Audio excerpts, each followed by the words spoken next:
Well, good evening, gentlemen, and welcome everybody in the open chat. And welcome to this evening's game, Olympiacos versus Arsenal at Olympiacos. Good evening, Tony and Naomi. Good evening.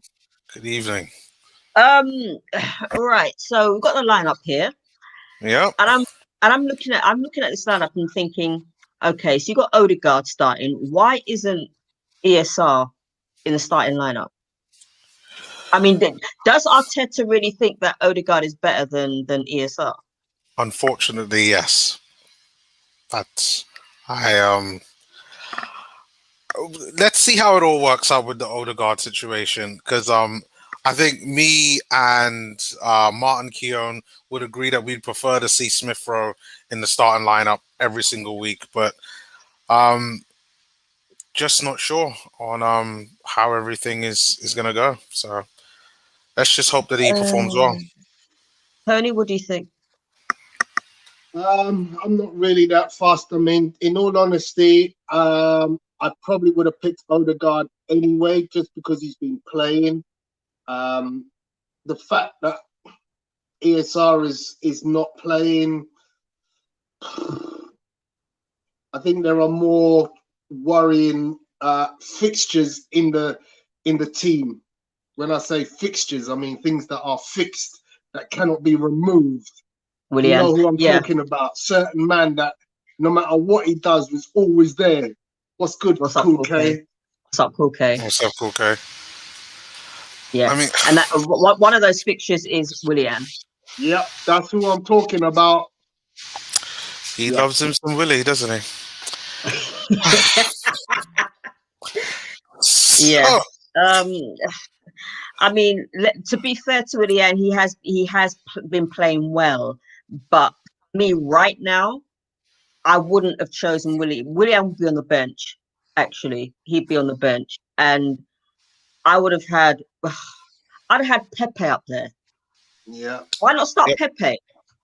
He doesn't like him. I'm not even a Pepe fan, but Pepe's played well recently where, he deserves to get more starts. This is competition. Yeah. If he's excelled anywhere, it's been in Europe, because there's a different pace to the game in Europe to the Premier League. Yep. So I can kind of understand why you play Willian in the Premier League. But let's be honest, in Europe, the pace is not the same. And therefore, the technical ability of Pepe is far better than Willian. And we need goals. This is the game you want to go take a 2-0 away lead, get some away goals. Exactly. Even if you draw 2-2, yeah, you're in a hot place. I don't get it. Go score some goals, man. And who scores goals? Pepe, Aubameyang, Lacazette. Who've got on the bench? We've got Ryan, goalkeeper, Hayne. I'm not seeing him play if that is how you pronounce his name. Cedric, Chambers, Holding. Yeah.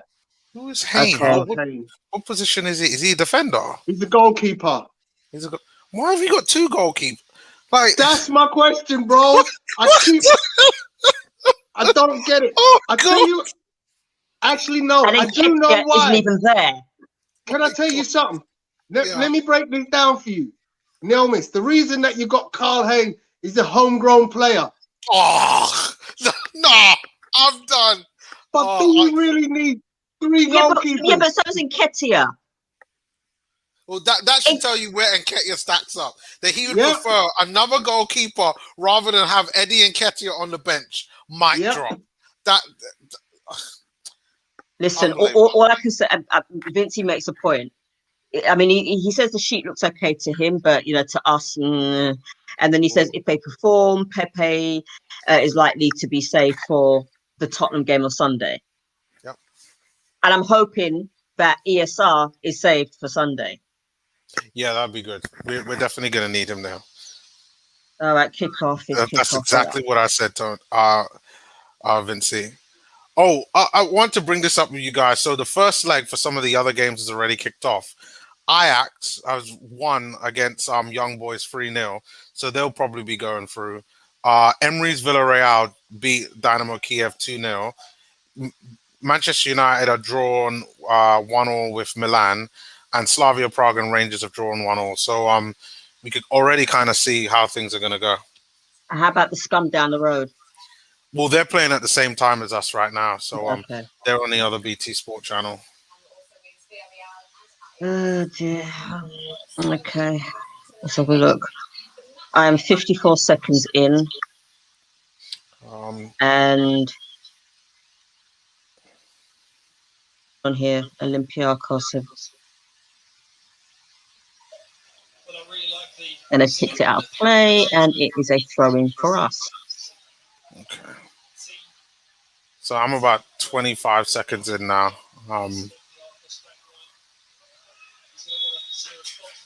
I'm just hoping that Xhaka doesn't mess up today.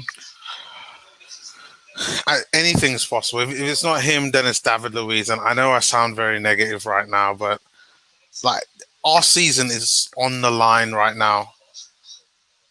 It's on the line over 2 legs, and sinking your streams might get Nabil back. I mean, I don't mind because I'm downstairs. I could pause and rewind. So I'm at just over a minute now. So I'm a little bit behind the actual live feed because I wanted to look at the scores of the other games. Looks like we're pressing cross. Ooh, who's that? Odegaard missed it by inches. You'll see it in a minute. Okay.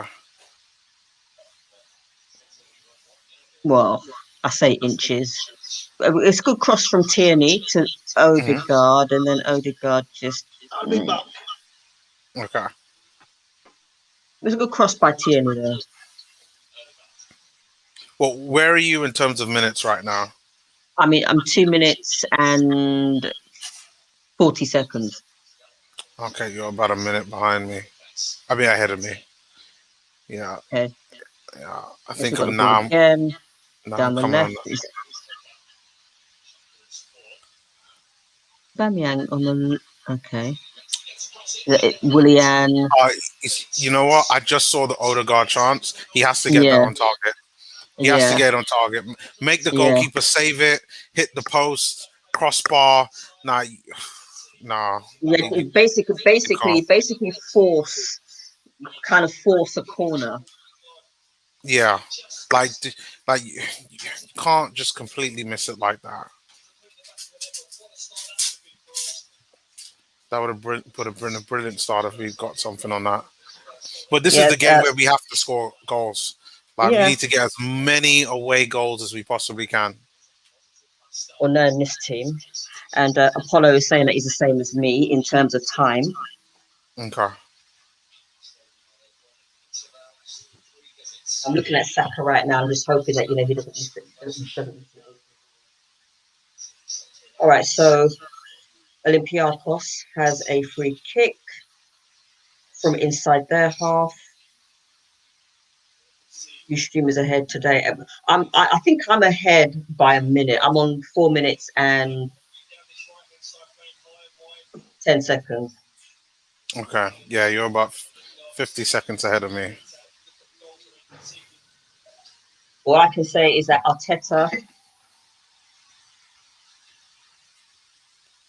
I think Willian has naked pictures.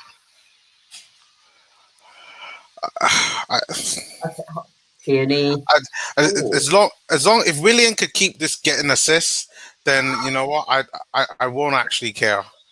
But like he can't just stay there on the pitch and just do nothing all game. Was it 18? He's had touches. To be fair, he's had touches. Yeah, that's true. But yeah. 18 says I'm so concerned about the game that I'm royally freaked out. I agree with you. Completely agree. Well, if we all turn to alcohol tonight, you know why. Oh God.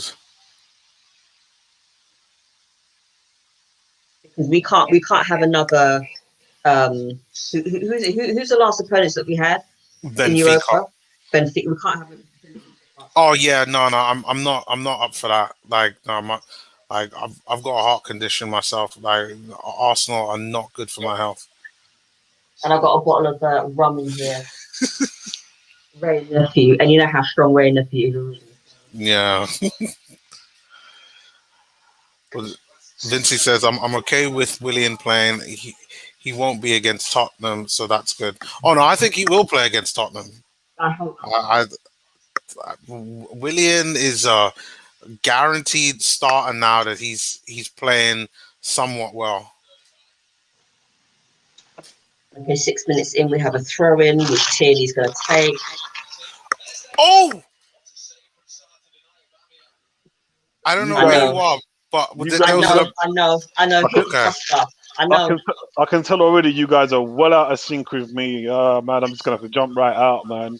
Well, hold on, where are you? Because I can fast forward to where Ebony is. It was only that I want to see every bit of action. What? Okay, I'm on 6 minutes now. 6 minutes? Yeah. I'm on 6:48. What? Oh, you're ahead of me then. Yeah. You're ahead of me by seconds. But normally you can't stay there. Normally I'm behind. Normally I'm the one who's looking for, like, help. I thought you. So you just saw Odegaard's miss then, yeah? Odegaard's miss and a crossbar. Oh yeah, by Aubameyang. Oh yeah. That was a good save. Aubameyang's replay. All right, so Willian has a corner. Yo, Apollo. See, I just jumped straight in. See, I don't let you down. Oh man, that was too much. Tony's in the house. What's up, Nabil? Yo, I'm so stressed. I'm tired. I've had a really hard day at work. I'm just relaxed out on the sofa. I was just going to chill out and watch this. But, as long as it's not too heated in here. As long as if we could just get a couple goals in this game, 2-0 would be a nice result. Started well though, haven't we? Yeah. Yeah, started well. So,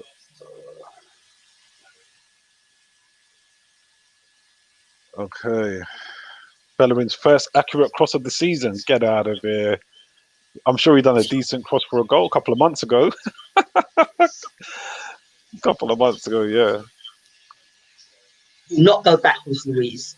Hey, so listen, I'm on 8:18 if you want to sync with me, I'm on 8. I can't go any further forward. If you want me to pause, I can pause, I think. I've never done it before, but yeah, I got a pause button here. All right. Using smart IPTV still, Nabil. Huh? I'm the same as Tony, what are you on? Are you on smart IPTV? Yeah. Okay. Yeah, so I'm on 8:45. But you want me to pause? All right. So where are you guys now? I just hit 8:45. 8:45. 8:40. So you're 15 minutes behind. So I'm gonna sync with Tony first because he's 10 seconds behind. I mean, sorry, Naomi's first. Tony, where are you? You same as me. Don't worry about me. I'm a minute behind. What are you on? 8 something. Yeah. 8:20. 8:20. Wow. Okay, you're a minute behind. Yeah. All right. Come on, that's a free kick. Naomi's, what you on? I'm on 9:15. All right, bear with me for a second. 9:15. 9:15. Okay, wait. Yeah. All right, 9. So what you on now? Should be on like 9:25. They're just looking over the highlight of the Saka foul. When it comes back on, let me know. Yeah, I'm on 9:35 now. needs to be very slow. Well, we're getting all the chances right now. Yeah. We're doing all the right things, which is what you want. What you want now, Naomi? But I think like most Arsenal fans, we're just worried that Arsenal aren't going to put the game to bed in this first leg. Naomi, what you want now? I'm on 10:05. 10:05. I left it on for too long. No worries. I'm on 10:06, 10:07. No, that's fine then. Yeah. 10:08. That's fine. That's a couple of seconds. Ebony, what you want? Tackle on I'm on 10:08, 9, 10. Right? Yeah, it should be. Well, I think we got a free kick on it. Yeah, we just whatever I'm on, for that? follows on. That guy didn't get a yellow card, did he? No. That was awful. I guess we know how this game is going to go. I didn't like the way BT Sports done the lineup though. Like, don't they know how formations work? They got Odegaard on the wing. What are they talking about? But we're looking like a 4-3-3 though. That looks like a 4-3-3. Oh, it's definitely not 4-3-3. Like, no, BT Sport generally doesn't do it right. Not like Sky Sports. They're just guessing, yeah? Take a wild guess.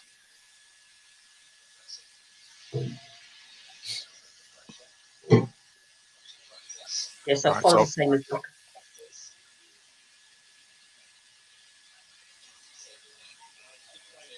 Do not make a mistake, Leno.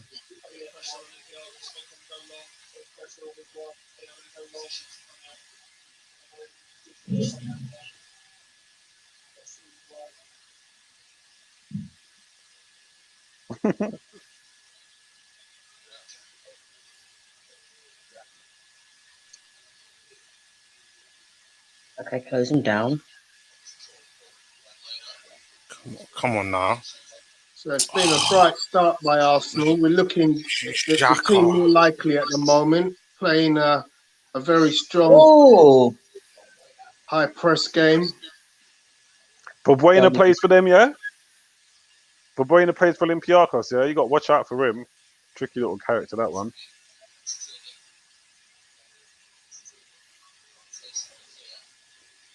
We should have done better on that when we tried to counter attack.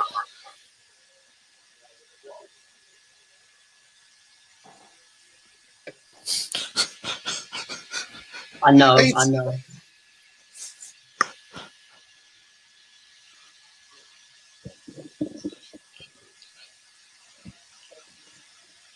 Good distribution. Oh. Good goal kick.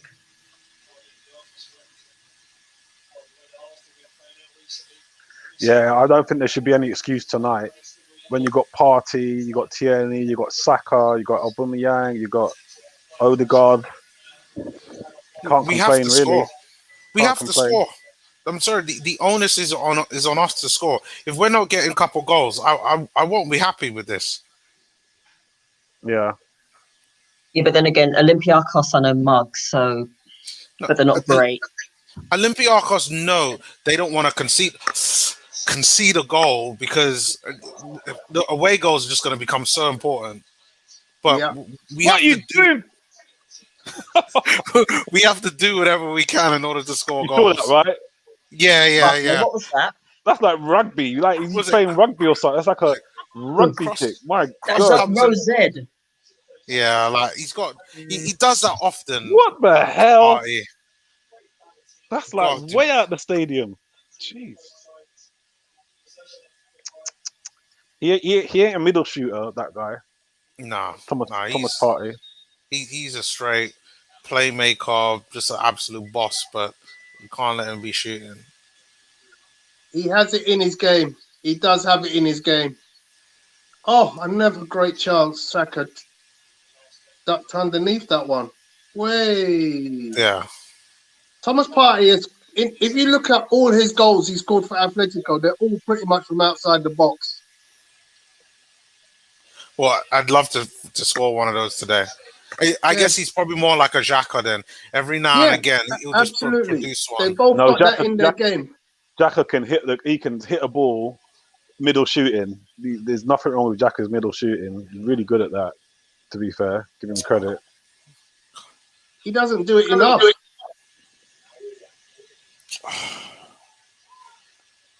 Oh, William, do something.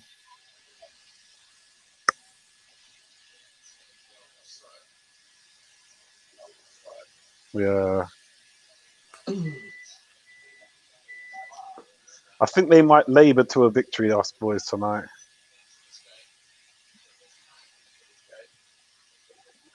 We need a win. Bellerin tried to slide tackle. Yeah, he as well. Kind of gets it. Because Greg G says Pepe would have had some fun tonight. For fuck's sake, Mikel. Well, who knows? I think this game will probably call on him. Yeah, Lacazette as well. We got a decent bench, on paper. Yeah. If they want to turn up, Lacazette, Pepe coming off the bench, Emil Smith-Rowe if he's fit enough. All right. We got a free kick coming up, so maybe we could do something. All right, let me go and get my boy. This is the only time I would allow Xhaka to do something. Yeah. Exactly. William was a good dead ball specialist for Chelsea. I'm not sure why he can't flip and hit the target for Arsenal. Yeah, let's take it one step at a time. Let him keep getting a few assists, and then we'll eventually work on goals with him. Yeah, that's a bit too far. I wouldn't want him to try and take a shot on goal from that distance. I can't get with this assist business. If you're playing at the tip of the top of the pitch, assist ain't what it's all about. You need to be both creating and scoring goals. I agree. Yeah, the fact that he hasn't scored a goal tells me all I need to know. Yeah, he doesn't score much for Chelsea either, to be fair. Did he not score against Fulham? Who? William. He's got 2 assists. He's got 2 assists then, but he has yet to score for us. Has he got 1 Europa League goal? I don't even think that. I think he's got one. It's either Europa League or like EFL Cup or something like that. Back in a minute, guys. I'm just going to get my boys dinner. No worries, man. Okay. Up.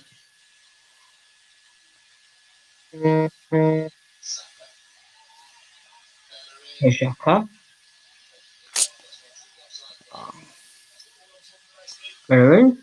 Yeah, this game needs Pepe.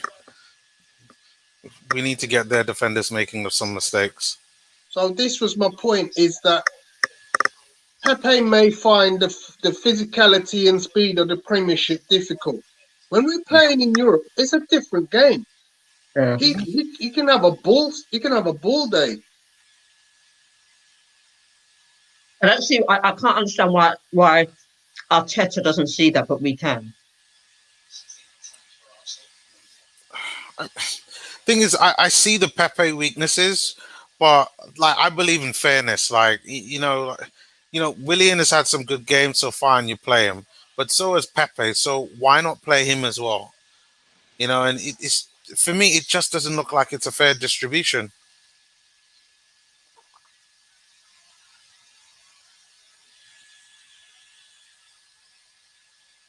Paulo says those teeny balls are fire. Yeah, man, he's really crossing it in them today. We just need to get on the end of them. Paulo then says, going out on a limb here, but I feel like in principle we're better than this Olympiacos team. I mean, 18 minutes in, we've been by far the better team. We've had more shots on goal, more shots on target. Leno's had literally nothing to do. He's been a sweeper. They're waiting for us to make mistakes. That was a needless foul by Aubameyang. Would you play Pepe over Saka, considering he's rested a few games? I don't know if I'd have risked. Maybe not Saka. Resting Saka. Definitely not leaving out Saka. Definitely not. I definitely would have started Pepe in the previous game. Was it against Burnley? That would have been the one I would have had Pepe start. Pepe and Willian are the start, and then rest Saka surely just for this one.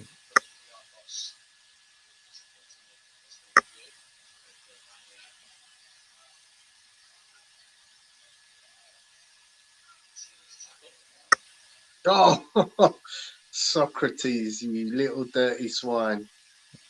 Yeah, did you see that foul just going down for no reason? Wonder where he learnt that from. Oh, yeah.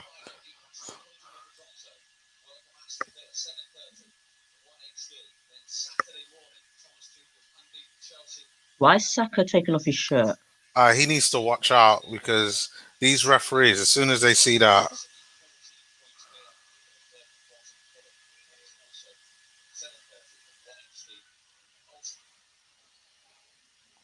On Oh Bellerin. my God.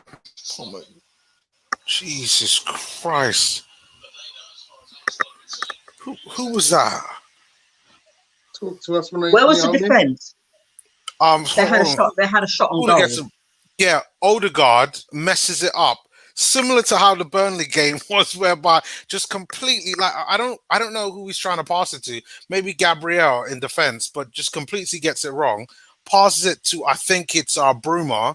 Bruma then comes and gets a shot on goal, but it could have been worse if they were more clinical. That would have been an easy goal. We would have given up to them.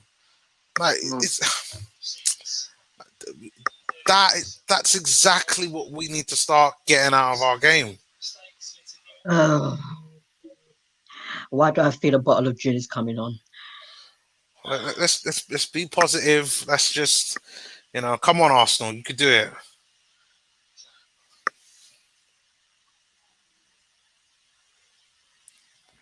That's a foul.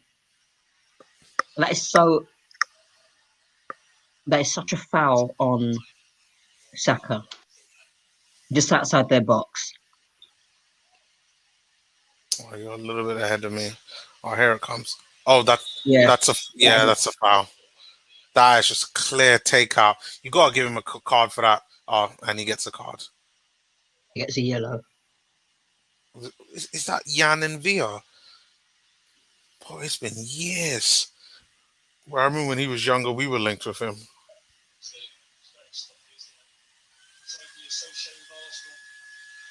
And make this count. Evening Nye. What's up now? Yeah, lack of concentration by Odegaard. Can't afford that. Especially when this is like our only hope of winning a trophy. Yeah, like no silly mistakes.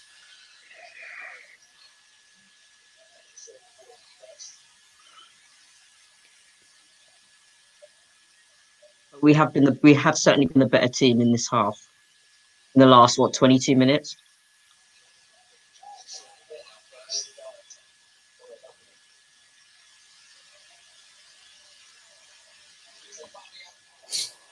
Playground football, Oh. So you just taking this? You just saw the free kick? No, I haven't. Who's? Yeah. Oh, all right. Nice free kick. I didn't think Aubameyang would take it. Gotta say Not bad. 2 shots on target as far as the free kicks are concerned. Can't argue with that, to be fair. Maybe just finding their range. Maybe they'll get the third one. Sentiment saying, no, Pepe, I'm done with this manager. I'm done with the mark of manager. The highline's a bit worrying. Oh, great interception from Gabriel. Oh, boy. Go on, Odegaard. Pick it up. Nice play. Good play, son. That's what we like to see. Oh, God. He completely Someone's going to get sent off. How much free kicks is that? Someone's getting sent off. Okay, very dirty this evening, Olympiacos. Come on, that's another free kick on Saka. Oh, he's getting kicked, Saka.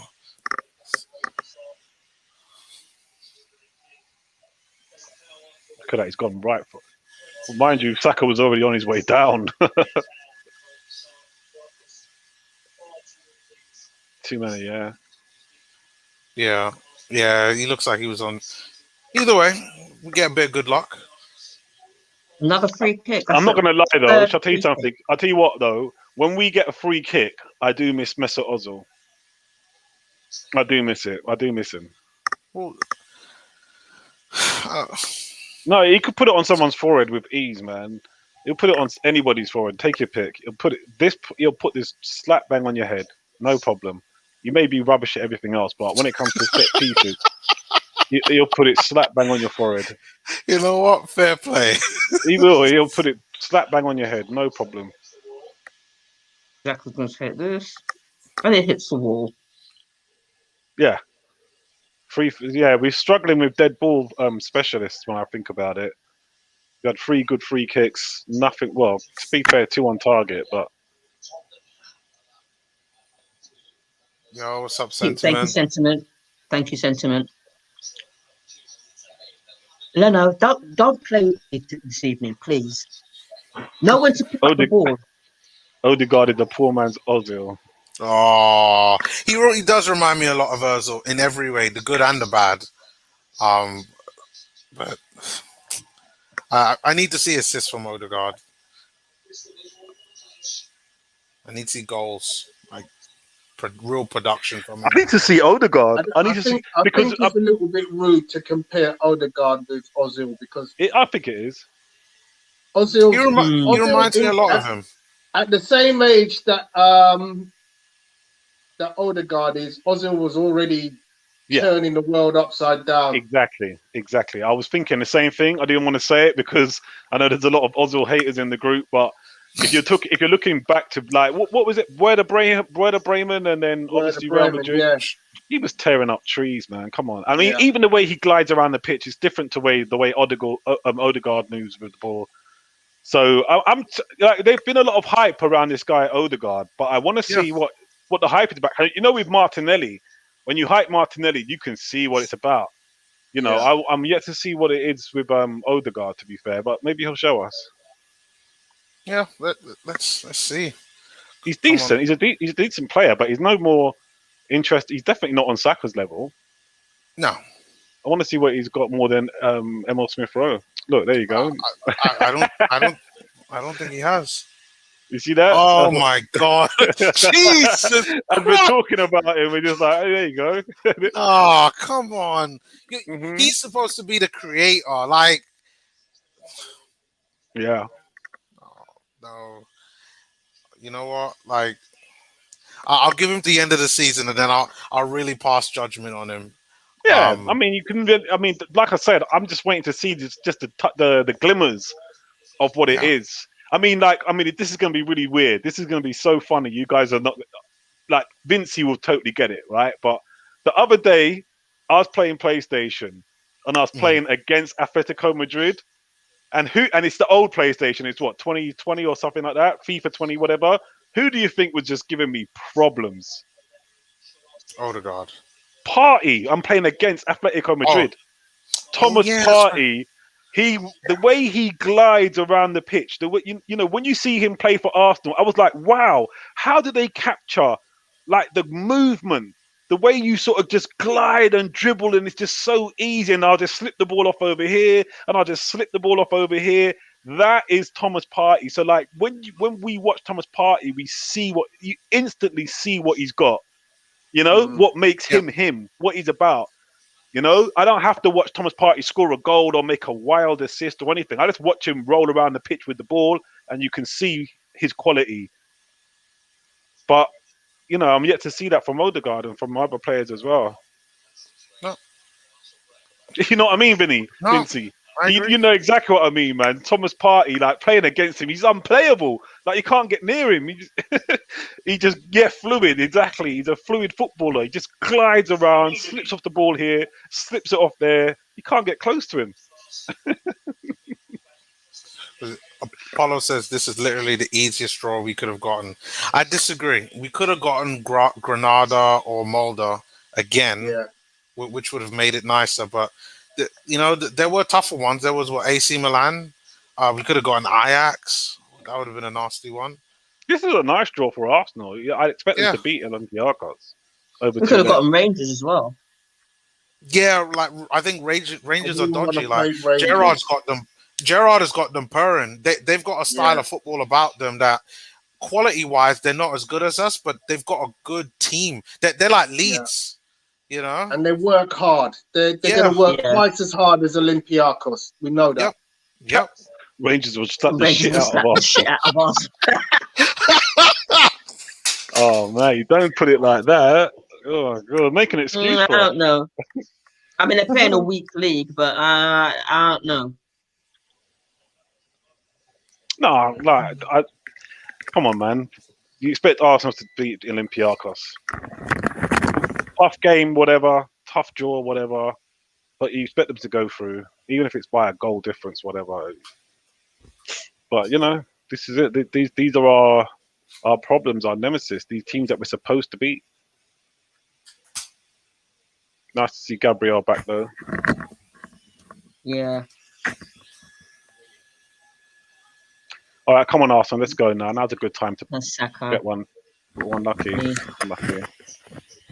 Then he goes in. Oh, Odegaard just didn't get there quite enough. I swear Odegaard's played as a false 9. No. Arteta's not that silly. Can't be. No. He wouldn't do that to us.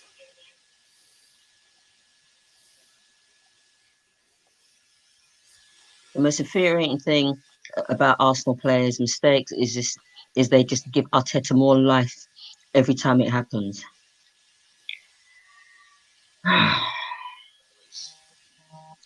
It's a cagey first half. We had good chances, so we know it's within us to make this count with an away goal. Apollo says free Pepe. On that left, yeah.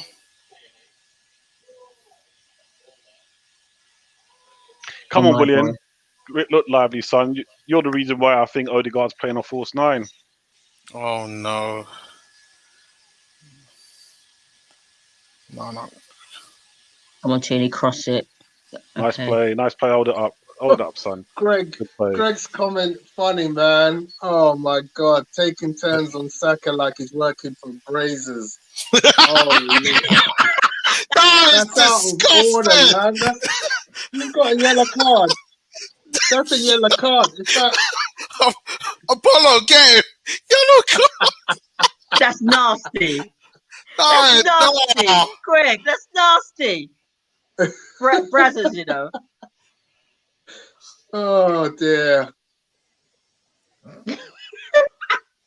That's your first warning, son. Come on, Odegaard. That's nice, mate. Oh, that's nice. You know what, Nabil? I think you might be right. What, false 9? Yep. It looks like a false 9. Because Aubameyang is dropping deeper, almost in the 10, and then Odegaard is going forward. But because Odegaard doesn't really like to go forward, like he always is a little bit late on these time of chances.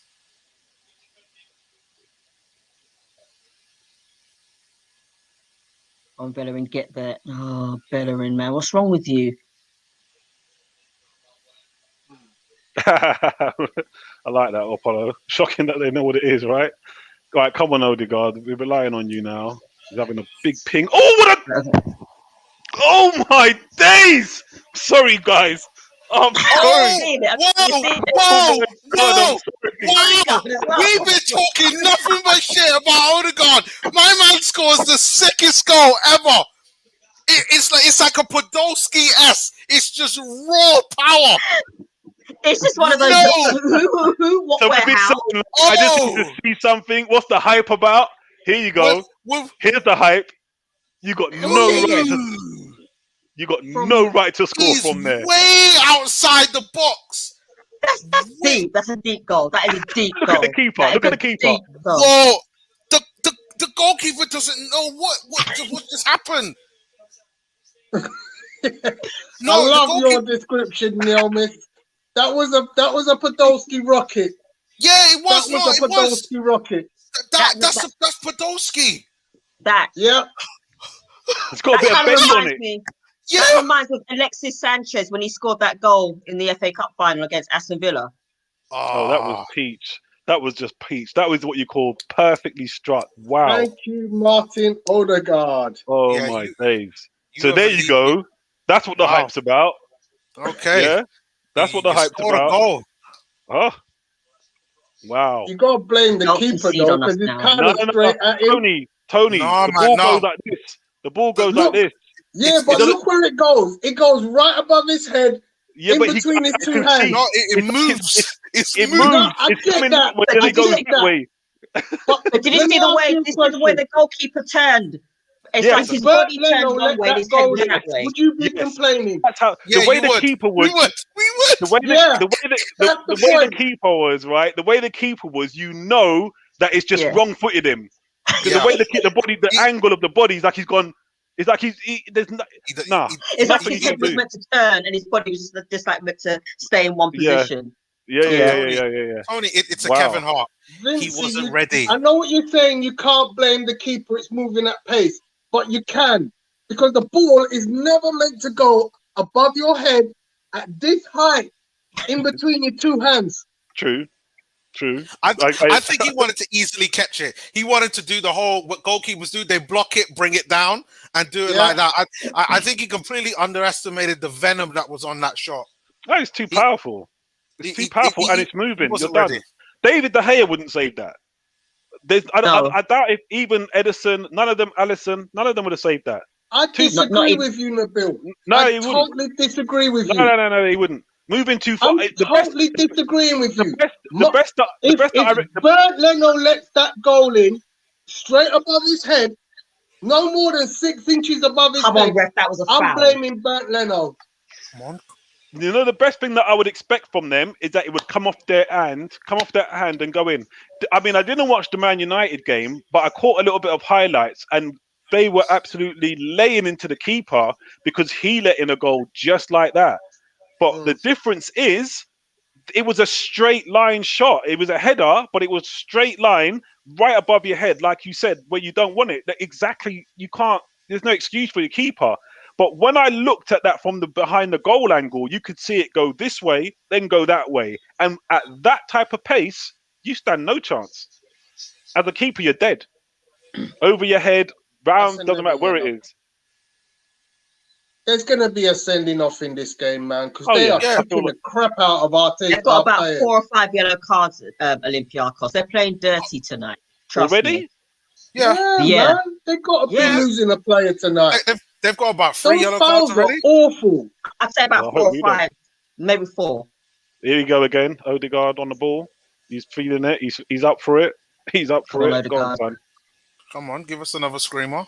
Because I've completely changed my mind. Man on. Come on, party. Get with it, mate. Come on, we've been singing your praises, bro. He's a bit laboured tonight. But I'll tell you what it is. I feel like he's playing like he's in the Spanish league.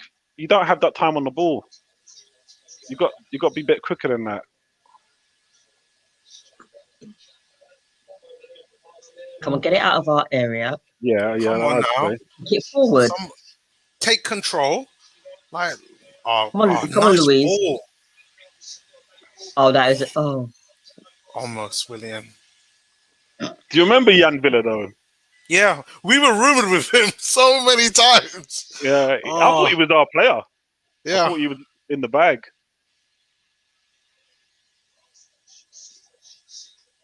Oh yeah.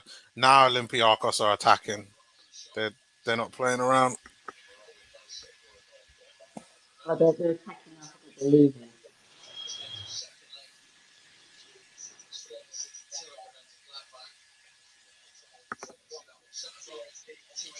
See, now you know why ESR can't get a game when Odegaard's up and running. Oh no! Listen, let's not go too far now. You can't get a look in, bro. You can't get a look in, mate. Listen, if he's doing that in training, oh my God, David Luiz. If he's doing that in training, then maybe that's the reason why he's starting. Yeah, if the only way ESR's playing is if instead of Willian. What is David Luiz doing? Are you like seriously? Listen, I told everyone at the start of this. If it's not Xhaka making mistakes, it's David Luiz. It's like Why are you kicking it towards Leno when you could be? Listen, don't let me slap you today.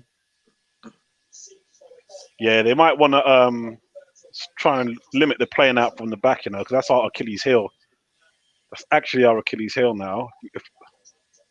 Yeah. You twat. Zaka, why are you going back? Like, seriously. And now you're like... I ain't joking, but what's his name? Arteta has to knock this bullshit out of our game. Yep. Because that type of stuff will cost us. Yeah. It's not like it's the first time. It happens over and over again. And the teams are just saying, just keep pressing, just keep pressing. They're going to fuck it up once. That's all we need is that one time.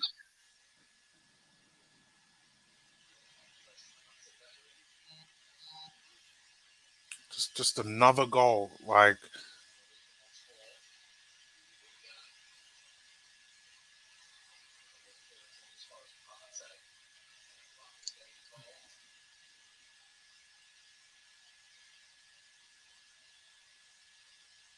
How do guys feel that Willian has performed so far? Okay. he's done okay. Nothing special. Yeah. Do I think Pepe could have given us more? Yeah. The other position that I also think, looking at the game so far, is Bellerin. I think Cedric offers a bit more. Yeah, he's been all right today. Nothing to really. I know he's made a couple like misplaced passes, but I mean, I've said I preferred Cedric at right back. I just think he's a better all round player. He's good going forward, solid defensively, and can deliver across. On nice counter attack. Let's go. Come on, Odegaard. You got to get in the right position.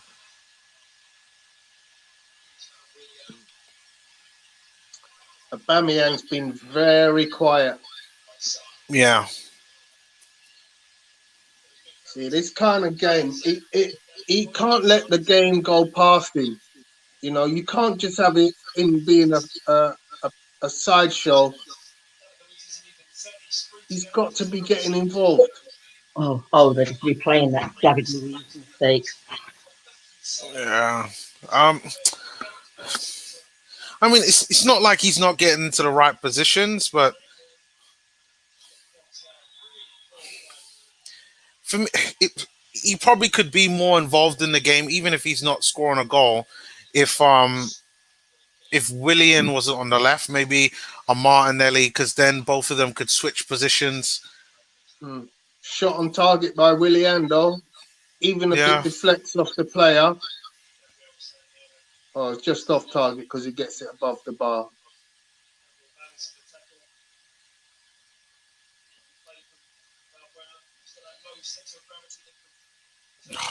Gabriel's got a yellow card. Yeah. Take him off at half time and bring on Pablo Mari. You got 5 subs. Yeah, I agree. Can't be risk having players getting sent off. Yeah, I'll take him off at half time. 3 minutes away. Take him off at half time. Bring on Pablo Mari. Don't even take the gamble. Mari should have been starting this game anyway.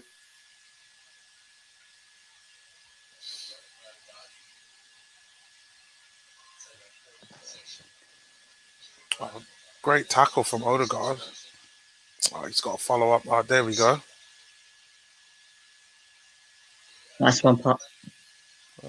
Aubameyang is on the ball. Do something. Oh, nice. Oh, love the way he kept that in. Come on, Willian. Willian, just pass the ball. Oh, great. Thanks a lot for that, Socrates. So we got a corner now. 44 minutes in. Stop complaining, Socrates. Who was that? Maddie Camera. Yeah. That probably was a foul.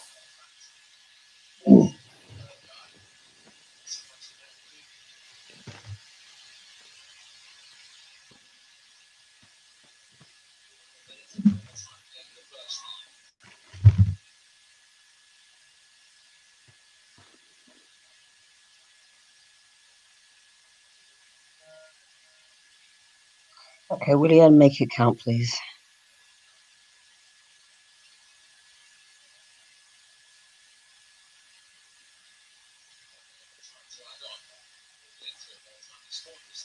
One minute added extra time. Completely agree, Apollo. Like he's just been there. Like he hasn't done anything great, but yeah, I mean, I'm looking at him carefully. He hasn't made any bad passes, which is one thing. I don't think he's having a terrible game. He's at a 5 right now in terms of performance, just average, not great, but not bad.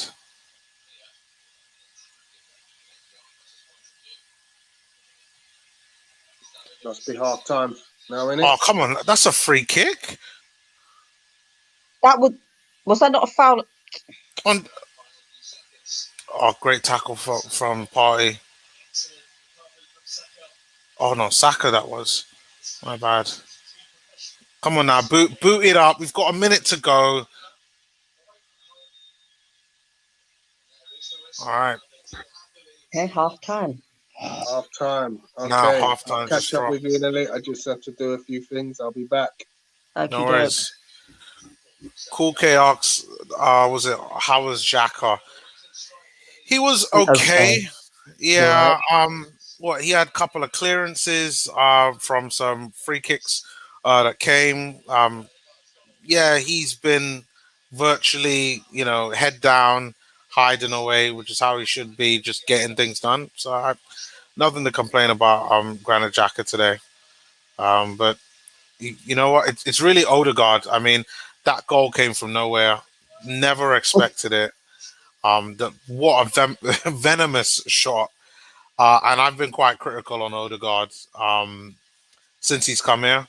So for me, if he could do that a few more times, maybe get a few more assists, I'd be happy for him to come for another season. So I think it's we scored a goal, which is exactly what we wanted. So I'm loving it. Let's get another. But what do you think, Yeah. Ebony? Well, on Xhaka, Xhaka's been okay. I mean, his free kicks have come in handy. Mm-hmm. But apart from that, he's been pretty quiet, so to speak. Yeah. Otherwise, the first half, we've been the better team. We've been the more of the pressing team. That's true. We've had more shots on target. But that goal by Odegaard, I could cook him a meal right now. That's how good the goal was. Yeah, I mean, agree. It was one of those goals whereby you thought it was gonna either hit the crossbar or it was gonna go over the crossbar, or it was gonna, I don't know, land at somebody else's feet for them to score. But I didn't expect that kind of the angle as well. It's like, you can't score from there. Oh yes you can. Okay, fine. And the goalkeeper, it's like, as I said, it's like the way he tried to stop it. It's like his head was one way, his body was the other way, and it's just like it was like watching what's that film called? Chucky. Yeah. Goal of the season. I don't know if I'll put it as goal of the season, but I think that's I think that's going to be a very important goal. Yeah. And it's a very good goal. Like we normally don't score goals like that. We don't score powerful goals. Our goals are normally well run, intricate play, tap-in goals. So like for me, I like that kind of just raw Podolski power goal. So for me, I didn't think that he have it, and I look at Odegaard as just a real creative player that just wants to create and doesn't want to score goals. So out of everything that I thought that he would do in an Arsenal shirt, I didn't think that he would score a goal first in his Arsenal career rather than getting an assist. So yeah, I don't know what holds him back from not wanting to take those more chances, but yeah, he needs to kind of try more of that, because this side cannot have passengers. And for someone like him in a forward position, he either needs to be creating or scoring goals or tracking back, working hard for the team. If he does that, he's built for the shirt. So that's been the first game where I've been impressed by Odegaard. So for me, well done to him. Yeah. I mean, I mean, if he continues playing like that, then hopefully, because there is talk of buying him, I think, but I don't want to rock the boat too early. I want to see more performances from him, and if we do keep him on for another season on loan, then hopefully, I just want to see. I want to see how if he does start against Tottenham. I want him to play exactly how he has. I know I know Tottenham's a different kettle of fish. The Premier League's a Yeah. different kettle of fish. However, he has it in him, and I'm not going to fault him today. Yeah. He's actually No. been in this half. He's actually been the player he's been the player of the match in this half so far. Yeah. No. I agree. For me. I'd agree with that. Was it 18 says Neomis, another season? What 22-year-old can do that in Europe that's available for 25 mil? It's his first goal, and to be honest, I need to see how he does for the first half of the season. Like, if that's the only goal that he scores for the rest of the season, and he doesn't even get any assists, I'll tell you right now, I'd still be disappointed, because I don't think that one goal in 5-6 months at Arsenal, playing the amount of games that Odegaard will play, I don't think it's good enough, because Smith Rowe isn't going to play as many games as our Odegaard, and Smith Rowe already has a handful of assists and a couple of goals. So for me, Odegaard at the bare minimum, and should be doing that. But I'm not even putting him on that like at the same standard as Smith Rowe. I'm saying if he could get a couple of goals, couple of assists, kind of show that he can work hard, I'd be happy to have him on loan for another season. So let's see what he does. But this game has been a very good start. So don't get me wrong, 18. Yeah, I'd agree with that. I'm just hoping that in the second half, we can actually press even more. But then I'm just thinking that because Olympiacos are 1-0 down, they'll come out, and Yeah, you know what it's like when we score first and we go in the half at leading. The opposing team always comes out and attacks, yeah, yeah, and then we just tend to sit back and counter. And we're not a counter-attacking team at all. We're actually an attacking team, if that makes sense. yeah. No, We don't just I know what you mean. we don't just let them play and then we nick the ball off when we get a chance. We just don't do that.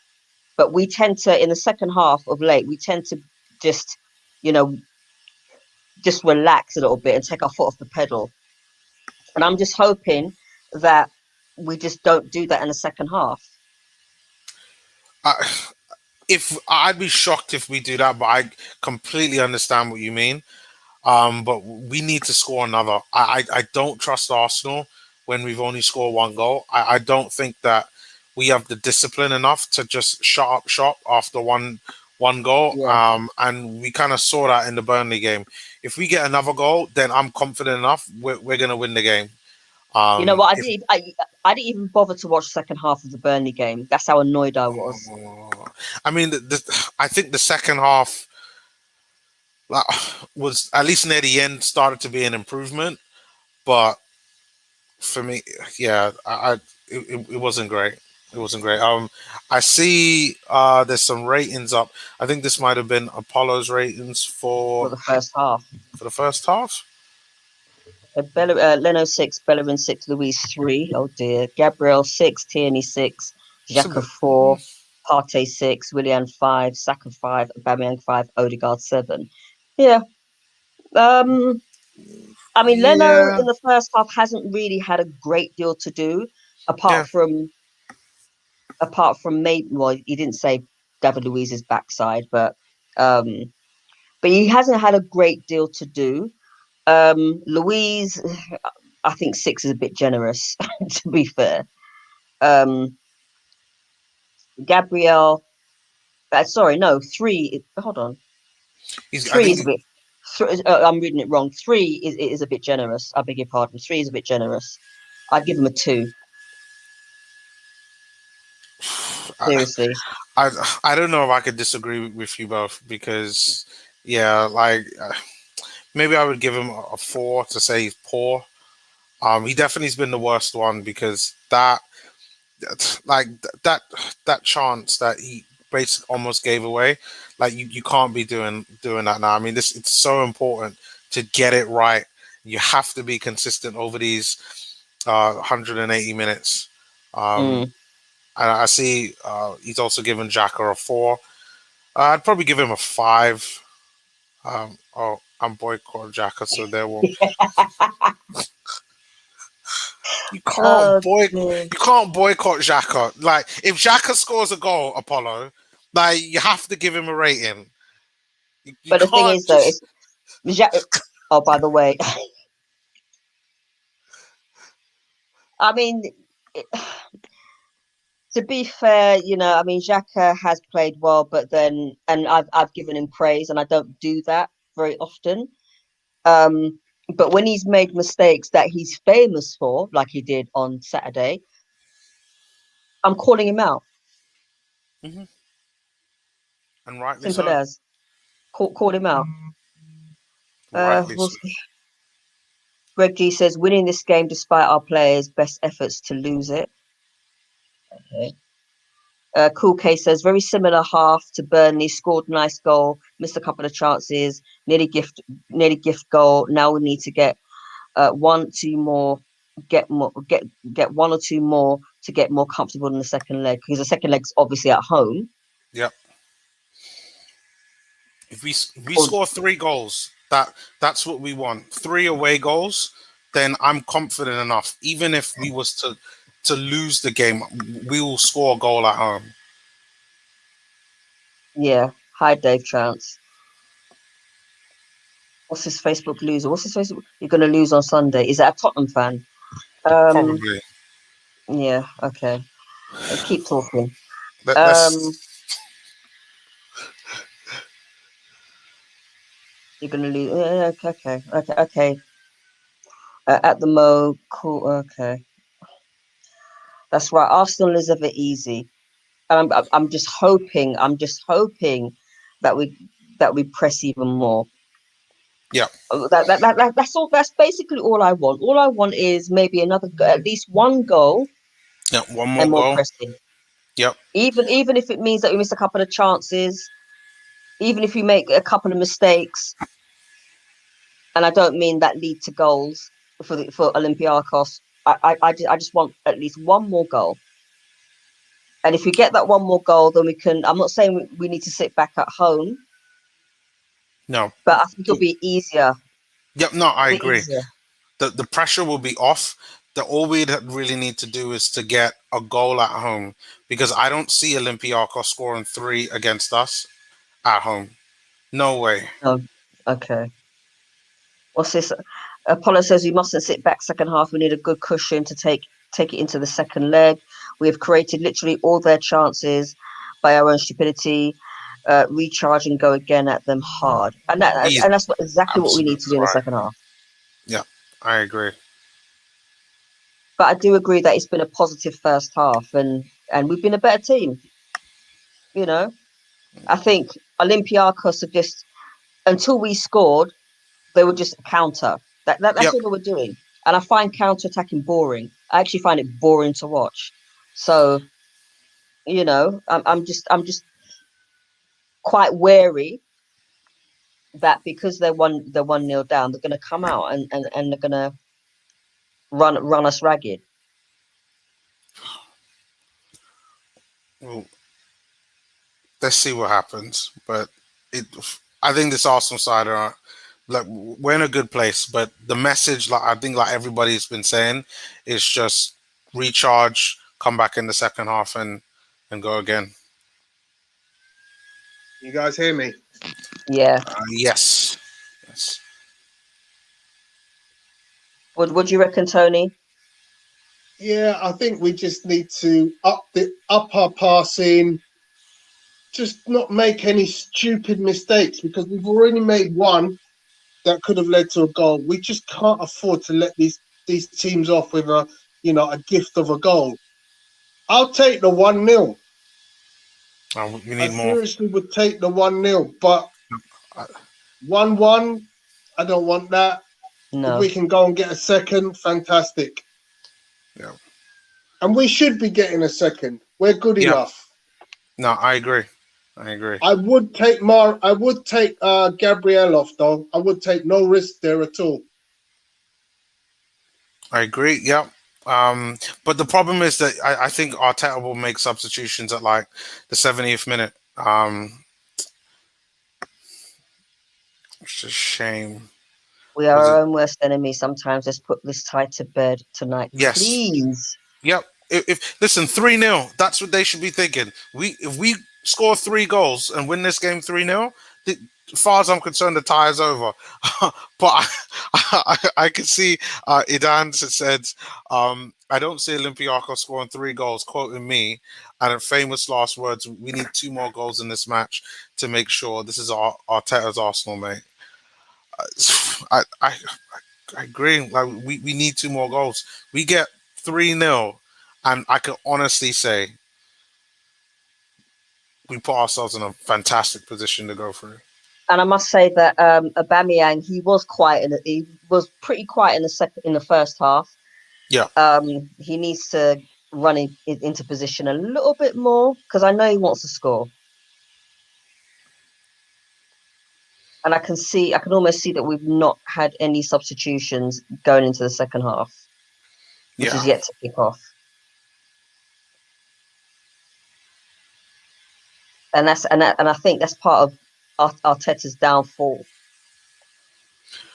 Well, the thing is, I know everyone's blaming Arteta a lot of the times, but sometimes I look at the way how the players perform out on the pitch. Like, you can't legislate for the mistakes that these players make.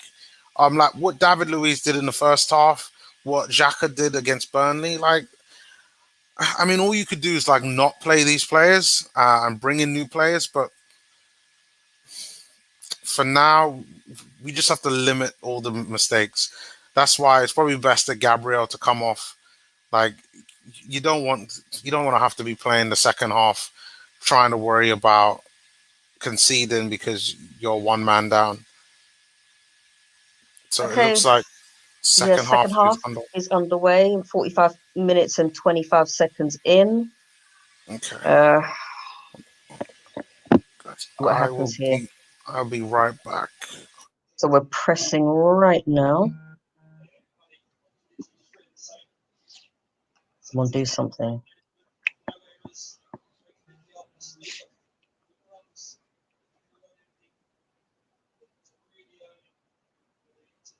Come on, Willian.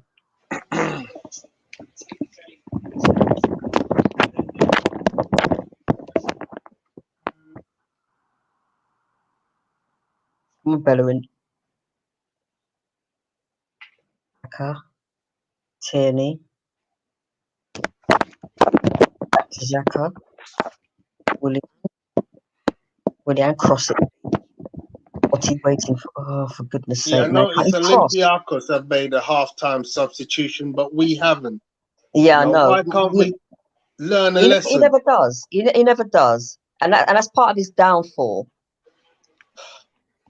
It's just safety. But you don't need to take the risk. You got 5 substitutes. It's crazy. Or maybe he's just saving certain players for Sunday. We got 5 central backs. We don't need to save anyone for Sunday. 5. I know.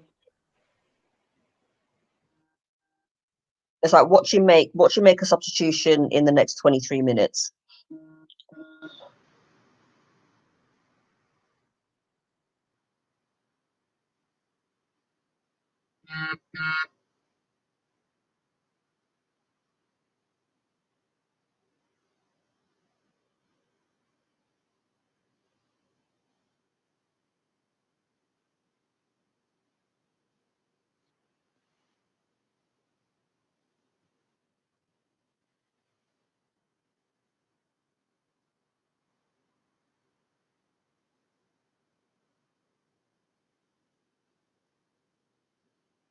It's a shot a target from Partey.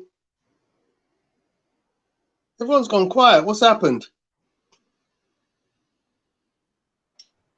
I lost sound. Nah. I got a sweet in my mouth. Sound. I got a sweet in my mouth. You right there, Ebony? Can you hear us, Ebony? Okay, so we've got another. Come on, Gabriel. Xhaka. Partey, yep. There's a nice little touch there.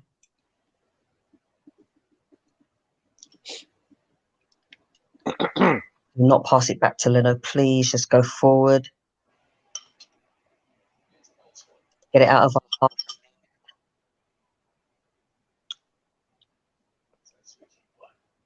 Spreading the play well. Nice cross to Tierney. Tierney goes forward, crosses.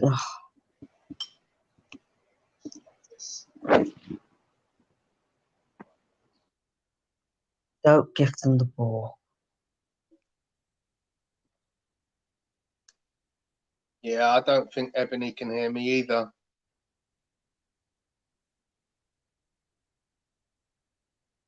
Can't hear You can hear me, the Bill, can't you? Yeah.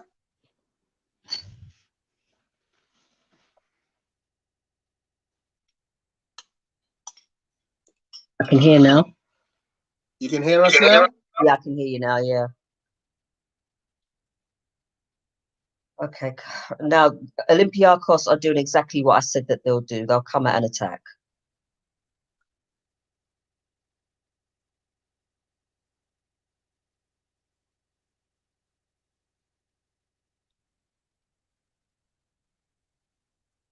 And now Olympiacos have a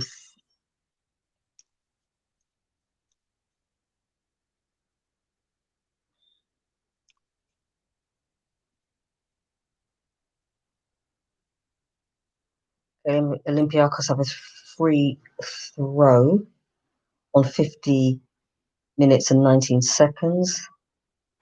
I was just talking on mute, and I thought you guys were ignoring me. Hey, I was saying, can anybody explain to me why Willian is preferred to Pepe? No. What is it? What is it in his game? I've already put this one out. He has a secret sex tape of Arteta and a minor somewhere. Arteta's not like that. He's a good lad. Because there's no other reason. Do you think it might be something to do with when they don't have the ball? Really? I'm just trying to find out what it is, because he doesn't really offer a much of a threat when we're in possession. No, he doesn't. I'm not even sure he wants the ball. Look, he gives it, he goes.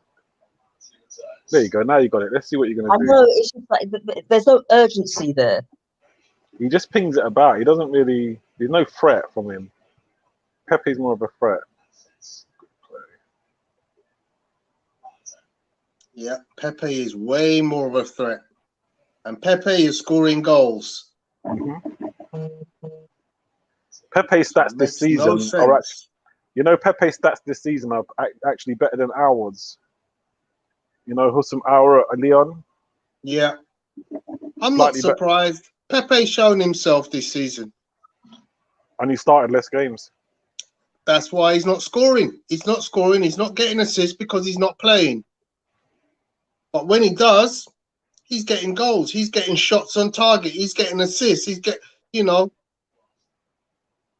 Provided that he's actually played on the left and not the right. Yeah, he's better on the left. And that's what I don't see. It seems that everybody who's got any kind of critical thinking about Arsenal can see that. Oh, what a nice pass by Partey. Anyone can see that except Arteta.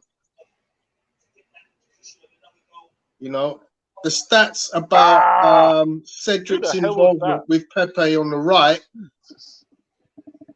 Oh, that's nice play. Also back up why Cedric should be playing over Bellerin. But how come Over can't pass the ball? It's like he needs some lessons, mate. Yeah, no, he's not a great passer of it. He's awful. Look at that. Oh my God. Are you serious? His passing is diabolical. What was that? thinks he's playing rugby. I swear they think we're playing rugby. That was by Saka. Rosed. Look at that.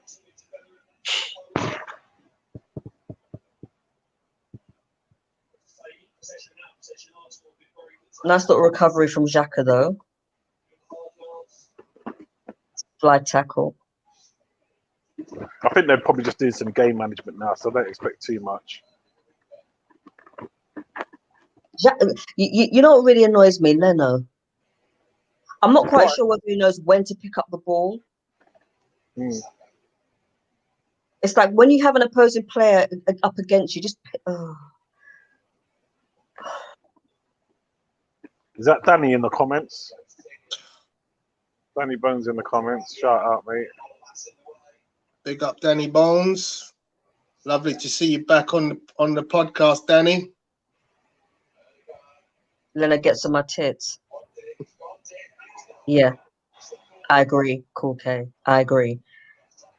In the meantime, what's up, Danny?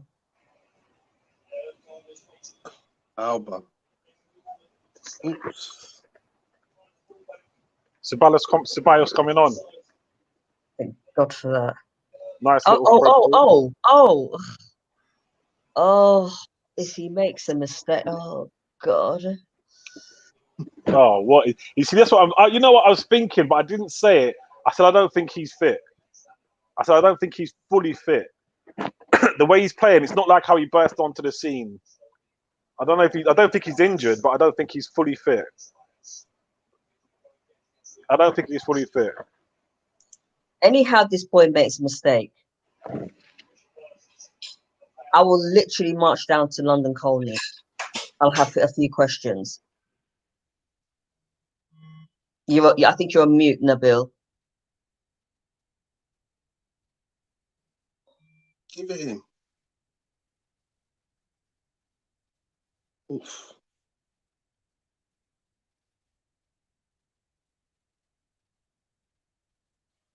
Okay, well, I'm hoping that Partey coming off means that he'll play on Sunday. Oh, God.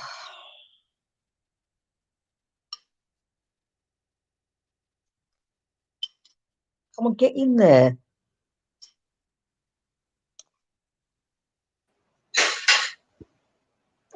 Yeah, Partey off. I don't think he's injured. I just don't think he was fully match fit. I think they're... Yeah, he hasn't done anything to sort of light the game up, you know. Yeah, I think that's what it is. I think he's being brought back in gradually. Can't play the full 90 minutes or doesn't want to play the full 90 minutes, but I don't think he's injured. It'd be a damn shame if he was. I might have bought a crock. Been in and out of injury since he came. But to me, he didn't look himself the whole game. He just, just going through the motions, just getting in there. Yeah, must be saving him for Sunday. Especially as someone who's just came back from injury. I think he's put a bit of cotton wool around him. Christ. What's that? What the hell was that? Where are you? I'm way behind you, but I looked at Ceballos' first ball when we had a 5-on-4, and he played it to defender. You guys, man, pick up these mistakes. This is why I'm frightened. I'm a bit scared of Ceballos coming on after the mistakes he made against Benfica. Oh my word! Oh my God! Don't, please, no! Oh my God! Speak as you spoke. As you spoke. Oh my God! As you fucking sorry, I can't. No, I knew this would happen. I knew this would happen. I knew this would happen. Is he on someone's payroll or something? is it David Luiz or is it Xhaka? No, Ceballos. What did I tell you? Again? Yes, again. Doing? As you spoke, you said exactly that. You said I'm worried about Ceballos after the two mistakes he made. Go. My there God, you go. This guy on there you go. crack or something. I'll punch him in his mouth if I was playing with him.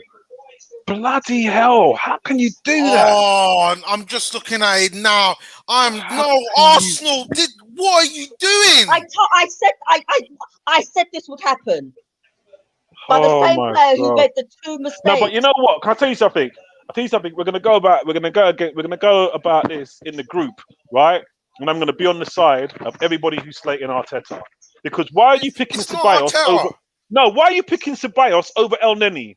Like, I ain't seen El Neni fuck up the way Ceballos has. Sorry about the language, but I ain't seen him do mistakes like Ceballos has done. How does Ceballos make mistakes that he's done and get a game over El Neni when you want someone more defensive in this game? You're taking off Party. You want someone a bit more defensive. What the... That's Arteta's fault. What's wrong with El Neni? Someone tell me what is wrong with El Neni. Oh, Tell me what is wrong with El Neni. I've not seen him make mistakes the way Ceballos has made mistakes. Why are you picking Ceballos? Sure, clearly the guy's on smack or something, on heroin, or he's bloody half cut. He's playing like he's off his head. Come on, mate. that's 3 mistakes that he's made in 2 games. We need another 2 goals. We need another 2 goals. As a matter of fact, we need another 3 goals. Yeah, you know what? You are right. You were right. We need more goals and we need them now.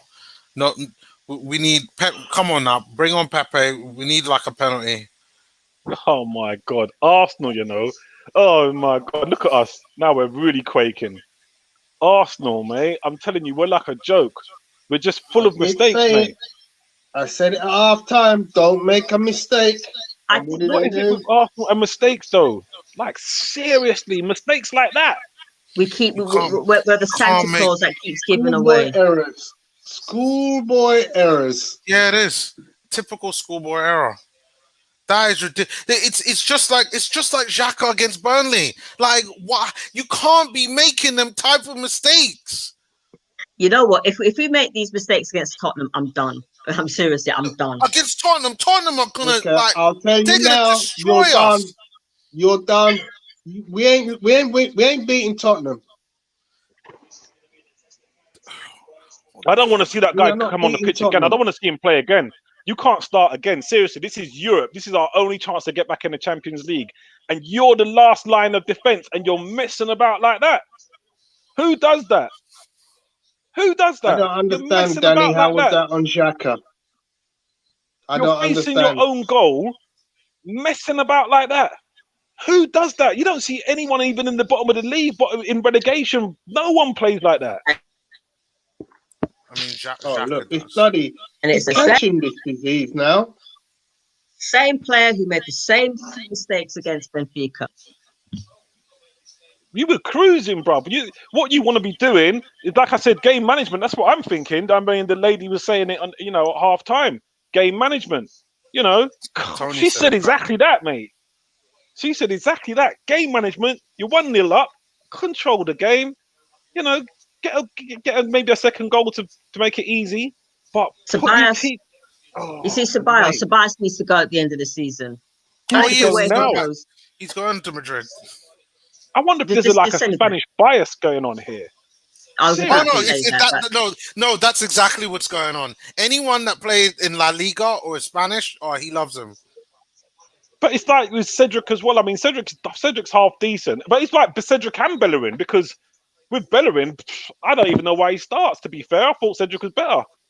Well, because he's Spanish. Like, Cedric is Portuguese, so it's a little different. Yeah, I'm talking about Bellerin. Why does Bellerin start? Because Cedric's better than him. Well, because Bellerin's Spanish. For disappointment. He loves him. No, he loves him. But, we could talk about picking all day, but this my God. Sorry, mate. I'll tell you what. I've seen El Neni play, and I've seen him have bad games, like nearly everybody in the team. But I've never seen him give away goals, make critical errors. Ceballos does too, and he can start, or he can get brought on. The thing is, with from Xhaka to the goalkeeper gives the goalkeeper plenty of time. If he needs to kick the ball out, he can kick the ball out. I don't see how Xhaka needs to get blamed for a fuck up that takes place 2 passes after. Sorry. I hear you about Alnen. I hear you about the keeper. I do hear you about the keeper and playing out from the back. But like golden rule, you're in your own half. You're bearing down on your goal. Back to the opposition. You can't play it as safe as possible. What he's doing, he's trying to beat a man. He's trying to beat a man, right? Didn't you see it? Yeah. He's trying to beat a player. Well, you don't do that there. You know? At least with El Neni, he's safe. I can't. No, I'm telling you. Someone's got to explain to me how Ceballos plays over El Neni. Why is he starting over El Neni when you're taking off Thomas Partey? It's because he's Spanish. That's what it is. Because Thomas Partey is more defensive than Xhaka, for sure. No. Look. Emery just says Arteta let down again by one of his favourites, and that's the problem. He's got his favourites. He's got play. I honestly think Arteta wants to buy Ceballos in the summer.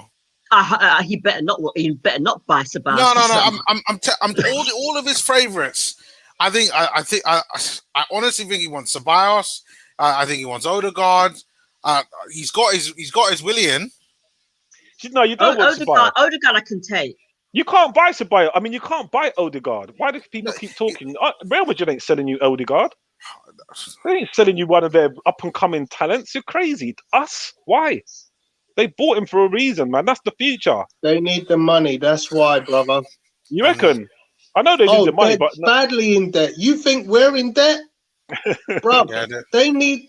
There's no joke. People have to understand the market right now. Real Madrid and Barcelona are so heavily in debt. They need to clear out players real quick this summer. Especially Barcelona. Especially Barcelona. If that's the case, well then, someone needs to be perched outside. You know what I mean, with the checkbook, just waiting. That's what I'm saying, brother. You know, January sales when you're camped outside when the doors open. Yeah. That's what's going to happen. Window, that's what you need to be, perched outside with your checkbook, you know, and your little book. Idan said? No, sorry, I was going to say Idan's comment said he's right.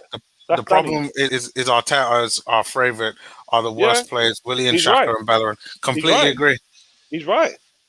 He's right. That's Danny Bones. You know what I mean? But he's right. Let's face it, we have too many players that are not comfortable with their back to play and not comfortable enough on the ball. Ceballos. Willian is another one. It's like Willian's scared.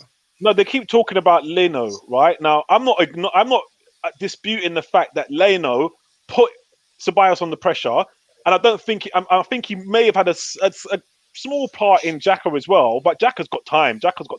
But that's not what cost us the goal. What cost us is Ceballos deciding he needs to beat a man when he's faced. There's no one between him and his keeper. There's no one between him and his keeper, and you're deciding you're going to beat a player. Who does that? Oh, who does that though? Really, you're trying to beat a man in your own, not even in your own half. You're like bearing down on your own goal, and you're going to try and sidestep a player, try and go around a player. Olympiacos is carving us open right now. Olympiacos is carving us open right now. They've got a corner. Nermis, what did I say during the end of the first half, during the first half break? I said Olympiacos would do this. Yeah. And we're just chasing the game right now. This is so Arsenal. This is so typically Arsenal. 1 minute we're up, we're controlling it. We're like strolling it. We're strolling, and all it takes is some stupid mistake, and then we're like on the ropes. Bang on the ropes we are now. Olympiacos look dangerous right now. But the thing is, Apollo, like Leno doesn't believe that the players are not that good, and neither does Arteta. We see it, but the manager don't. It's like Arsene Wenger all over again. You know, we can see the shit that they are, but the manager can't. Maybe it's something that they're doing in training as to why the managers can't see how shit they are. But the thing is, at the end of the day, what you have to understand is, as a manager, you have to be able to manage the difference between players who play well on a training pitch and players who play well in matches. Yeah? Let me give you an example. Back in the day, the most phenomenal player on the practice pitch at Arsenal used to be one Perry Groves. Yeah? Do you remember the song? Number 1 was Perry Groves. Number 2 was Perry Groves. Perry Groves on the training pitch was a phenomenal. But in the pitch, when it came to Saturday afternoon under the lights, it never worked. So yes, there are some players that look great in training. It doesn't always translate. And what Arteta is failing to do is seeing that I might see a guy Monday to Friday looks amazing, but every Saturday he lets me down. So do I continue playing him because he plays great Monday to Friday and he lets me down on Saturday? Well, if I'm a common sense manager, I'm playing the guy who delivers on the Saturday, not the guy who plays well Monday to Friday. Yep. And the guy who's playing well on a Saturday is Pepe. The guy who isn't, Willian. Xhaka, Monday to Friday. Ceballos, Monday to Friday. Bellerin, Monday to Friday. Good play. Bellerin, Nice play, Monday Odegaard. to Friday. Nice play, Odegaard. That's what we like. Take that man on. Good play, son. Oh, Saka, slip him through, son. Come on, mate. Do something. Oh, come on. You could do better than that, but... Nice play. Nice play, Louise. Go on, mate. So it's Just boss it from now, here. innit? Just boss it from here. Yeah, pretty Don't much. lose that ball. Don't give it to He none of should be them. making his Odegaard, give substitutions it to about him. now. Just nice and easy. Boss it from there. Don't go back. This game is crying out for Lacazette, somebody who can stay up front and hold the goddamn ball. Come on, mate. Some movement.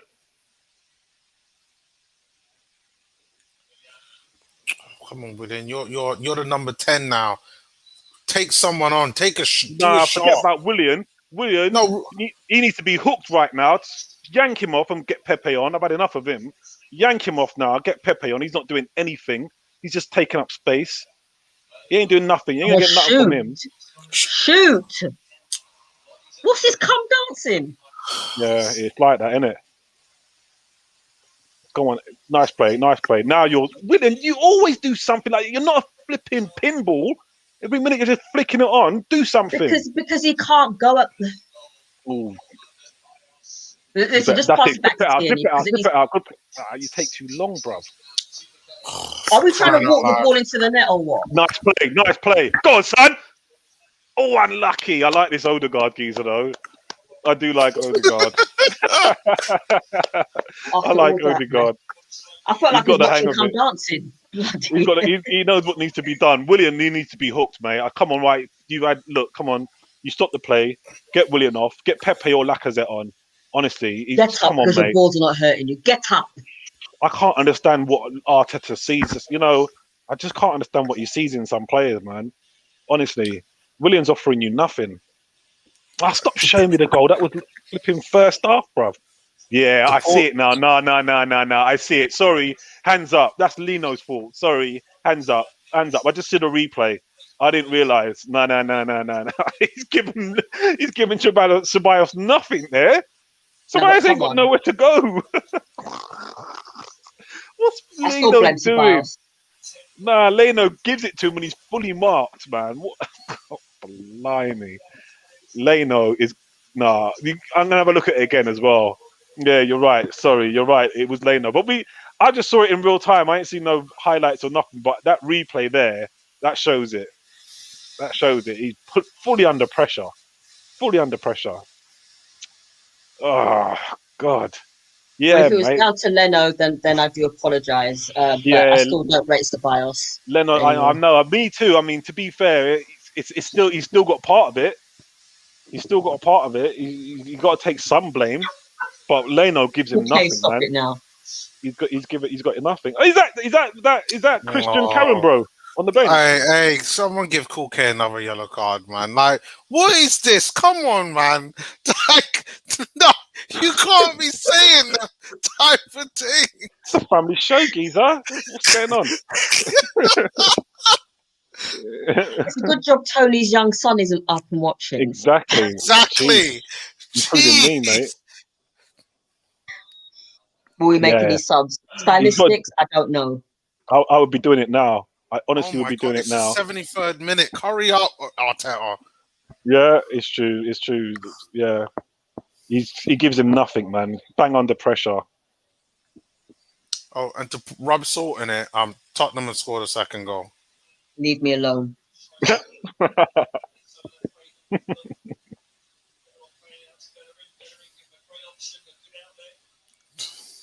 Yeah, Don't worry, Tottenham will get beat by us on Sunday.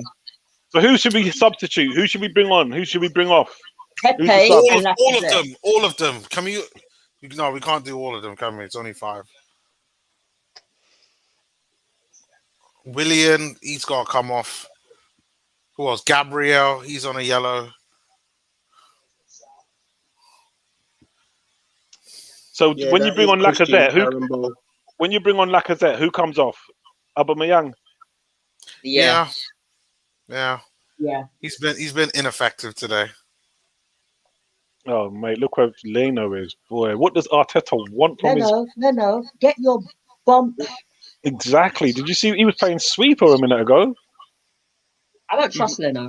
You've not Manuel Neuer. Martinez wouldn't do this. Yeah, I agree with you, Apollo. I totally agree with you.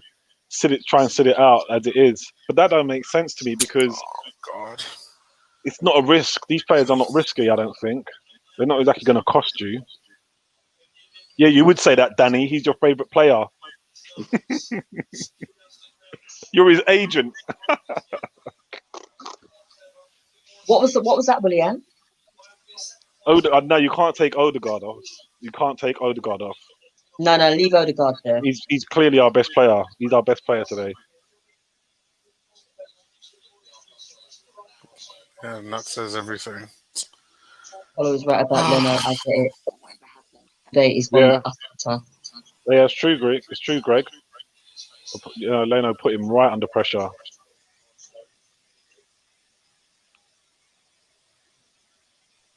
Yeah. Game management is not something we know much about, to be fair. Whoa, Willian's off. Willian's in trouble.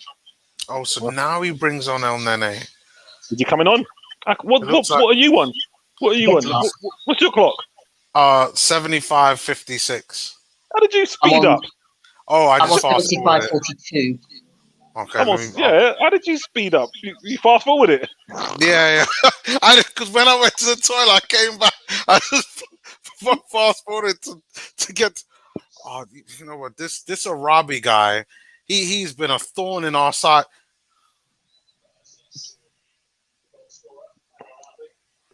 Is that really Leno's fault? Like Ceballos had control over the ball, he gets tackled by Arabi. Nah, but he's in trouble. He's in trouble. You can't pass to somebody like that. That's just idiot. But Leno believes that Ceballos is a good player. No, you can't pass to anybody like that. Ceballos has no control. Let me see something real quick, yeah? That I feel like it's like common sense evades us, right? You're the keeper. You can knock it long if you want to. All this playing out from the back, it's not illegal to punt the ball upfield, smash it upfield if you want to, or even pass it further down. You don't have to give it to the guy he's marked. This is why Leno. He clearly has been told that. He clearly has been told to pass it to the deep line playmaker to start attacks. Obviously. It works. It's the same thing 2 weeks and 2 games back to back. And to be honest, if we look at previous games before that, we'll probably see exactly the same thing. No, but look, I agree with all that. It works and it's nice when it comes off. It looks great when it comes off. It works. But does that mean you're the keeper and you pass to a man who's marked on the edge of your box? That is just stupid. Lump it upfield. Come on now. I don't give a damn about. I like all this passing out from the back. It makes perfect sense. But you're really going to pass to a man who's marked rather than knock it long. Leno can't play from the back. He can't. He really can't. I've been concerned about Arteta most of this season. But I'll be shocked if he can turn this Arsenal around in 2 seasons. It would have to be more. He can do it in 2 seasons. No. But you know what my thing is, Vincey? I'll tell you what my problem is, yeah? My problem is, will he sell Xhaka in the transfer window? Or will he buy someone? No. Will he buy someone would he buy someone to replace Xhaka in a transfer window? Because if you're going to rely on him, Xhaka, for next season, you know, players like Willian for next season, if you're going to do that, then no, your time done. Your time done already. It's done before it even start. You're not going to get nothing. Bill, if you think he's getting rid of Xhaka, you must be smoking some high grade because he's I'll tell the you most something, I don't reliable mind player he's got in midfield. Tony, I don't mind if he keeps Xhaka as a squad player, but you've got to be looking to replace him. If you're not looking to replace him, if you're not looking to get someone better than him, then you don't deserve the job. You don't deserve the job. So Bill, let me break this down for you. He scored. Fucking Gabriel!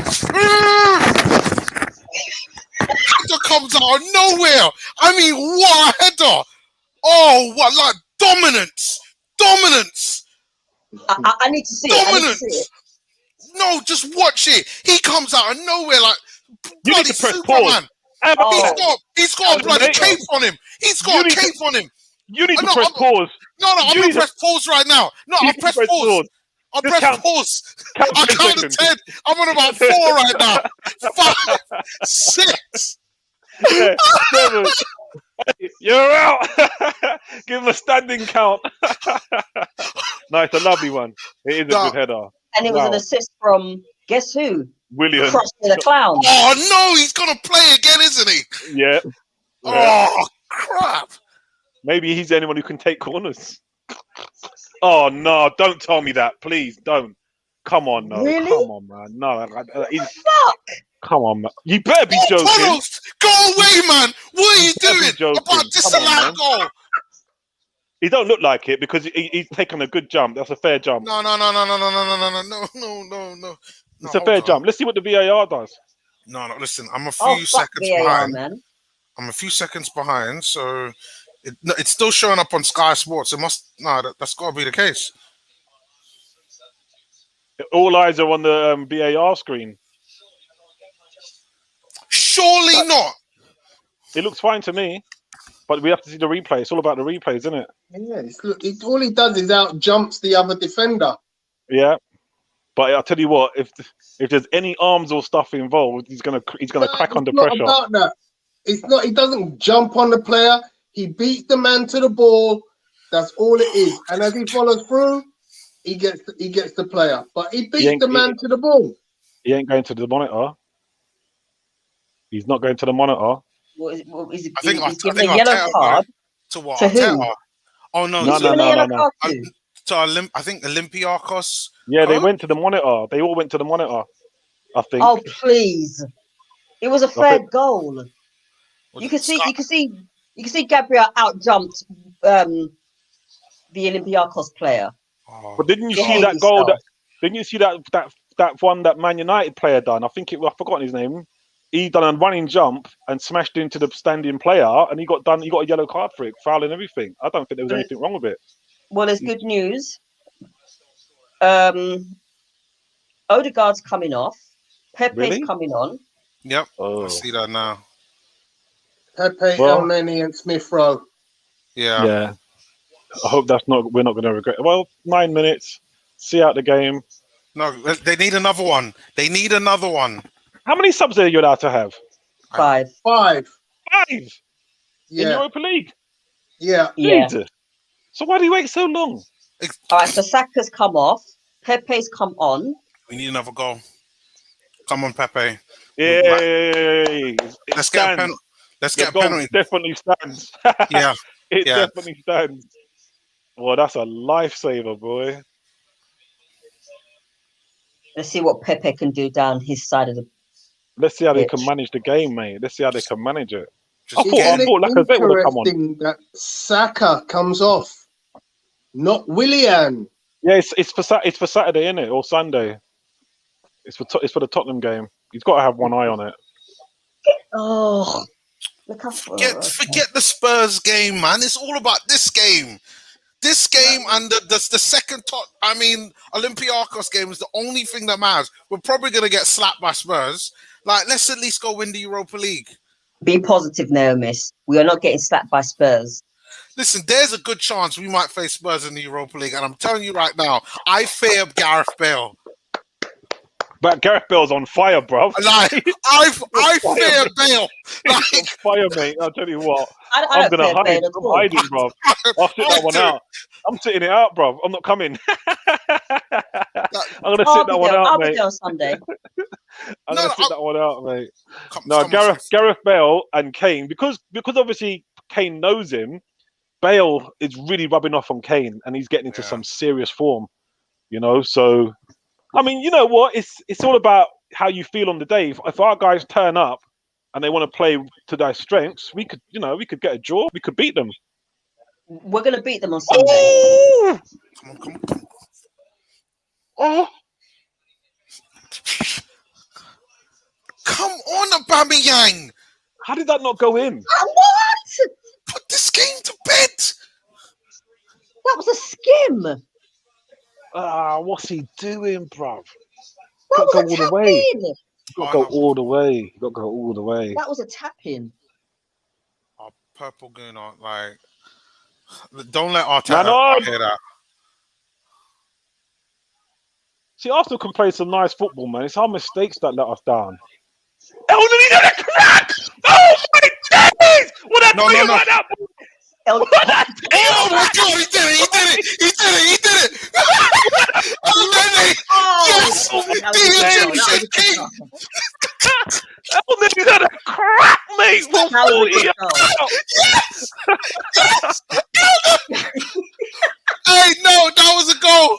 He's like, oh my days! We're going through. We're going through. Oh my days! What I tell you? Like, why are you leaving? Why is he always the last one to get a shout?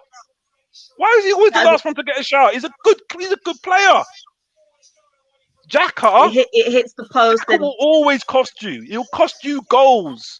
This guy doesn't cost you goals. He doesn't do it. Why? Do you remember when Partey came, when he first played? Who did he play alongside? Elneny. And they had a stink. They were storming, right? They had a storming partnership, and then you just drop him. What for?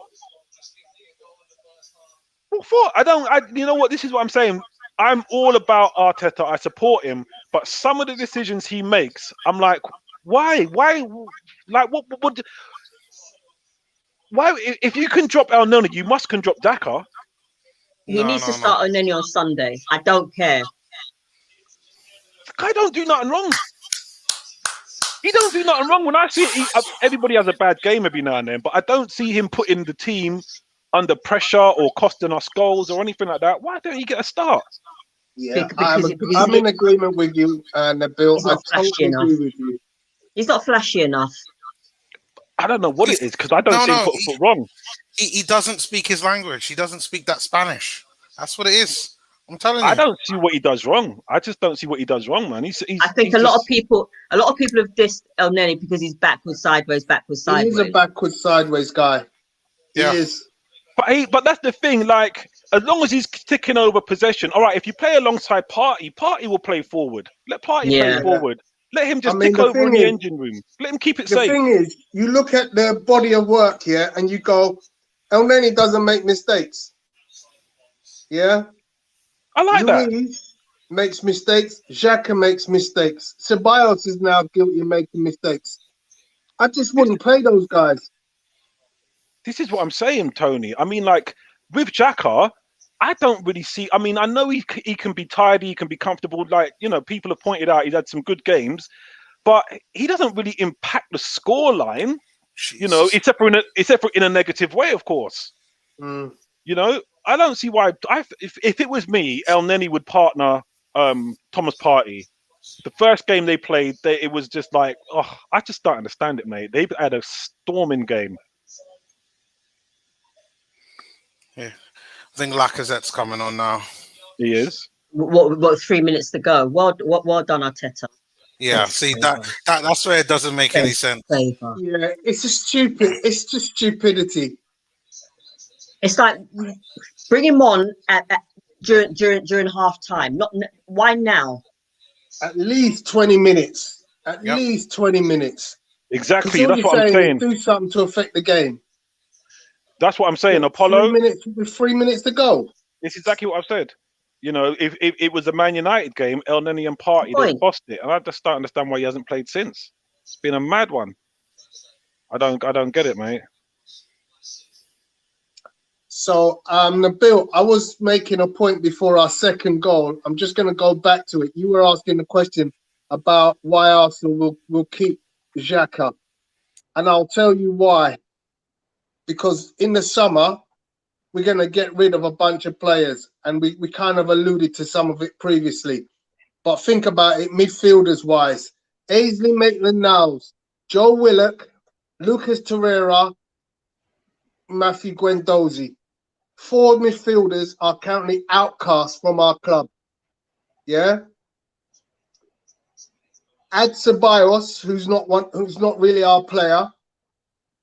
I kind of get the feeling that we might end up selling the other 4 and keeping Ceballos.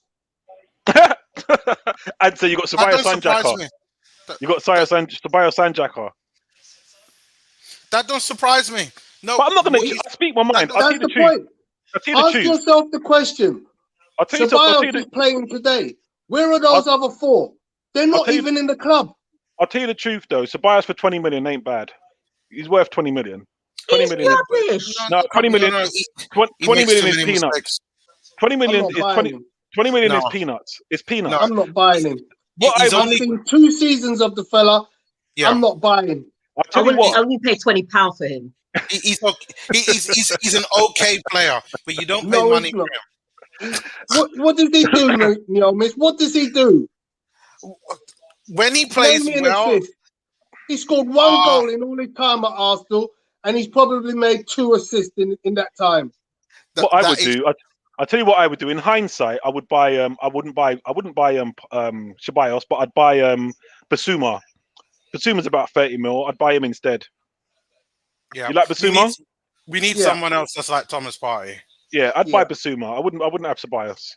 But that being said, I mean, you're talking about Lucas Torreira, you're talking about Guendouzi, you're talking about all these boys out the door. Me personally, I don't know what Torreira's playing like, but based on what I know of Torreira from the season before, I'd keep him and get rid of Xhaka. No, he's gone, brother. Well. He's gone. Yeah, I know. He's gone. He's upset the boss somehow. Yeah. You don't like something about him. Or maybe he just doesn't want to play for the club. I don't know. Yeah. The other one who's gone, Eddie Nketiah. He's gone. Oh, please. Really? No, he is. Yeah, he's got to be. He's not even on the bench today. Why have you got 2 goalkeepers? What Eddie Nketiah? Well, that's what I said in the beginning. It's like, you know, you've got 2 goalkeepers. One of them's homegrown, but Nketiah's not there. Doesn't make sense. Hey, stop playing that out the back. Just lump it, son. Well done. you saw a situation again with this time on Nene. I saw it coming. I said, lump that ball. Don't be silly, mate. What are you doing? And again, you got time, Leno. You got time. Knock it up the park. You don't want to. Oh, you can pick it up. There you go. Oh, unlucky. Unlucky. Please pick up the ball. I don't let me slap you. Because I will make my way to London. I know I'm way behind you, but Laka setting up Pepe.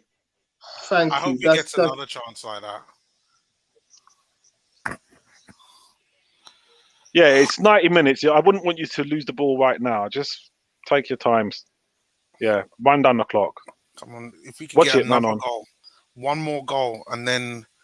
No, you're right. It's like, plus 5 minutes. Yeah. 5 minutes added on. Okay.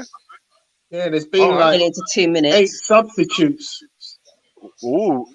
Oh, unlucky, mate. Come on, Ceballos, you're supposed to go down there. Yeah, he was.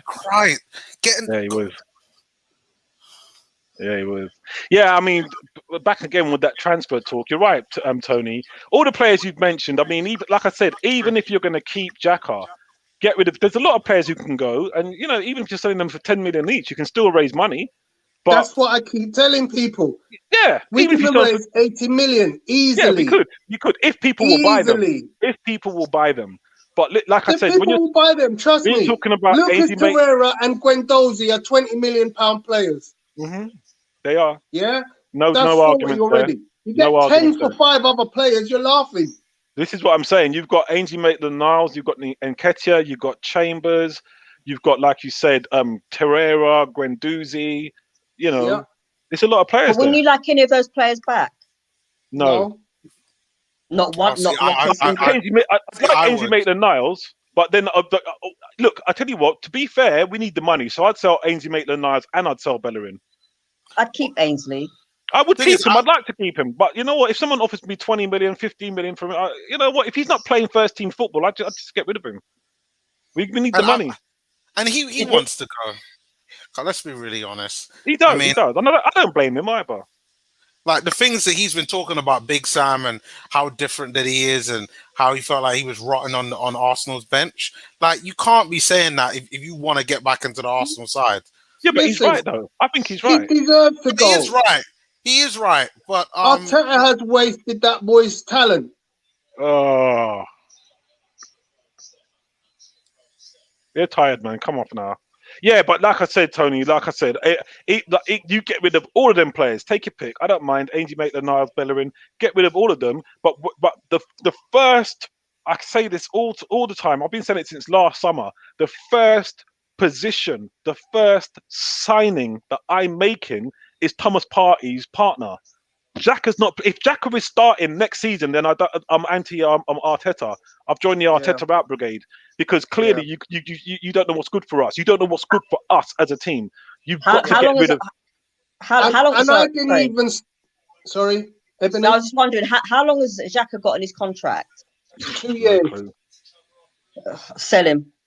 You get money. Sell him. We're not selling him, Ebony. We're not selling him. Funny enough, I wouldn't be surprised if he was here next season. You get decent money for Xhaka. We've got 5 other players in midfield which are better. Play. Which are better. Exactly. She's right. Yeah, she's spot on. The other players that I haven't even brought into the equation to build. Yeah, Dino Mavropanos. I've forgotten about William him. Saliba. Yeah. No, I ain't selling Saliba. Yeah. Callum Chambers. 4 defenders ain't even playing in our team right now. Yeah. I wouldn't. I don't know. I'd probably see. I probably wouldn't want. I like David Luiz, but I probably wouldn't want him having a new contract. I'd want to see Saliba or Holding. His contract done this summer, bro. Yeah, I wouldn't give him a new one. I'd want to see Holding start or Mauri start or Saliba start. You know, what are you buying these players for if you're not going to play them? I'd give them a start. You know, for me, that's for sure. Game's done. Yeah, and I'm actually quite relieved it's done. 3 away goals. That's what you need. 3 away goals. Yeah, I'm relieved. You did call it. You did call it. Naomi, you did call it. 3-1. Wow, that's a brave call. No, three goals. But that's what we needed. That's what we needed. 3 away goals. We're not going out. Like that. There's just no. Even if we play bad at home, like the most they're gonna beat us is 2-1. Yeah, shush. Don't say no more because boy, this is Arsenal we're talking about. This is Arsenal we're talking about. Maybe David Luiz gives them 1, Xhaka gives them 1, and then Shabazz decides to give them 1 as well. Yeah, stop it. Just for good measure, you know. Don't turn me to Ray and his nephew. Please don't turn me to Ray and his nephew. Oh, bless. My. It's not impossible. Yeah. So player ratings, guys. Player ratings. Guys in the chat, please bring up your player ratings, please. Apollo, can you bring up yours because that normally helps us go in the order of your players. And we can do the subs as well. Might want to read out some comments here because they weren't really on for long enough. Comments. Yeah, read out some comments in the meantime. Idhan says, I called it 3-1 yesterday on the preview show. Naibi says 3 great goals today. Sentiment says, hold up, no, miss easy Arsenal. Apollo says, this is a good result going into Sunday. Looking at the positives. I suppose so. Vinci says, looks like you've joined the team tonight in the bill. Arteta will extend his contract more likely. I think he's talking about Xhaka. God no. Idhan says, probably pronounced that wrong. Arteta has costed us all of our youth. Agreed. Ainsley Maitland-Niles, Guendouzi, Martinelli, Saliba, all of them are super talents but have either regressed or been exiled. the latter. Mm-hmm. Who else we got here? Cool K says, can't wait to see how Arsenal make the second leg as dramatic as possible. Well, only we can make theatre out of every match. I'll tell you what, someone's got to jump on Apollo, because Apollo might have been taking a bit too much medication. Apollo says Odegaard can play next to Partey in the centre of midfield. What's he drinking? Have you given him some Ray nephew? No, but at Sociedad, he played in central midfield. Huh? He played next Partey. When he was at Real Sociedad last season, he played in central midfield. But so I can see why he says that. What formation did they play? 4-3-3. Yeah. In a 4-3-3, you can do it. He could probably do it in a 4-4-2, but we play 4-2-3-1. That's way too deep for him. That's the two in a 4-2-3-1 are basically either holding midfielders or deep line playmakers. Yeah, I can see what you're saying. If it's a 4-3-3, I'd play him in a 4-3-3. I'd maybe even play him in a 4-4-2 like Scholesy used to play alongside Keane, but not in a 4-2-3-1. No way. There's no way I'm playing him on a 4-2-3-1. That's too deep for him. That's a waste of talent. You just seen what he could do when he gets close to the penalty box. Well, so let's go with Apollo's. Let's do Apollo's marks. Just before I do that, sentiment was saying about Ebony, the brains and the beauty. More compliments for our illustrious lady commentator. Apollo's gone with Leno 4, Bellerin 5, Louise 4, Gabriel 7. Tierney 6 for a quiet day for Mr. Tierney. Partey 7, Xhaka nothing. Saka 5, Odegaard 7. Nothing, you know. Hold on, is this an asterisk? Aubameyang 4. So pretty much only 2 players are getting above 5. No, is this Apollo's rating? Yeah. All right. That explains everything. 3. Pepe nothing because he wasn't on for long enough. Okay. Did we even notice that Smith Rowe was on the pitch? Yeah, he had some nice touches. Yeah. He looks good. I like him. Yeah. Okay, so who wants to go next? All right, Nermis, would you like to go? Nabil? Which one of you would like to go? Start with you lot at the top and go clockwise, I guess.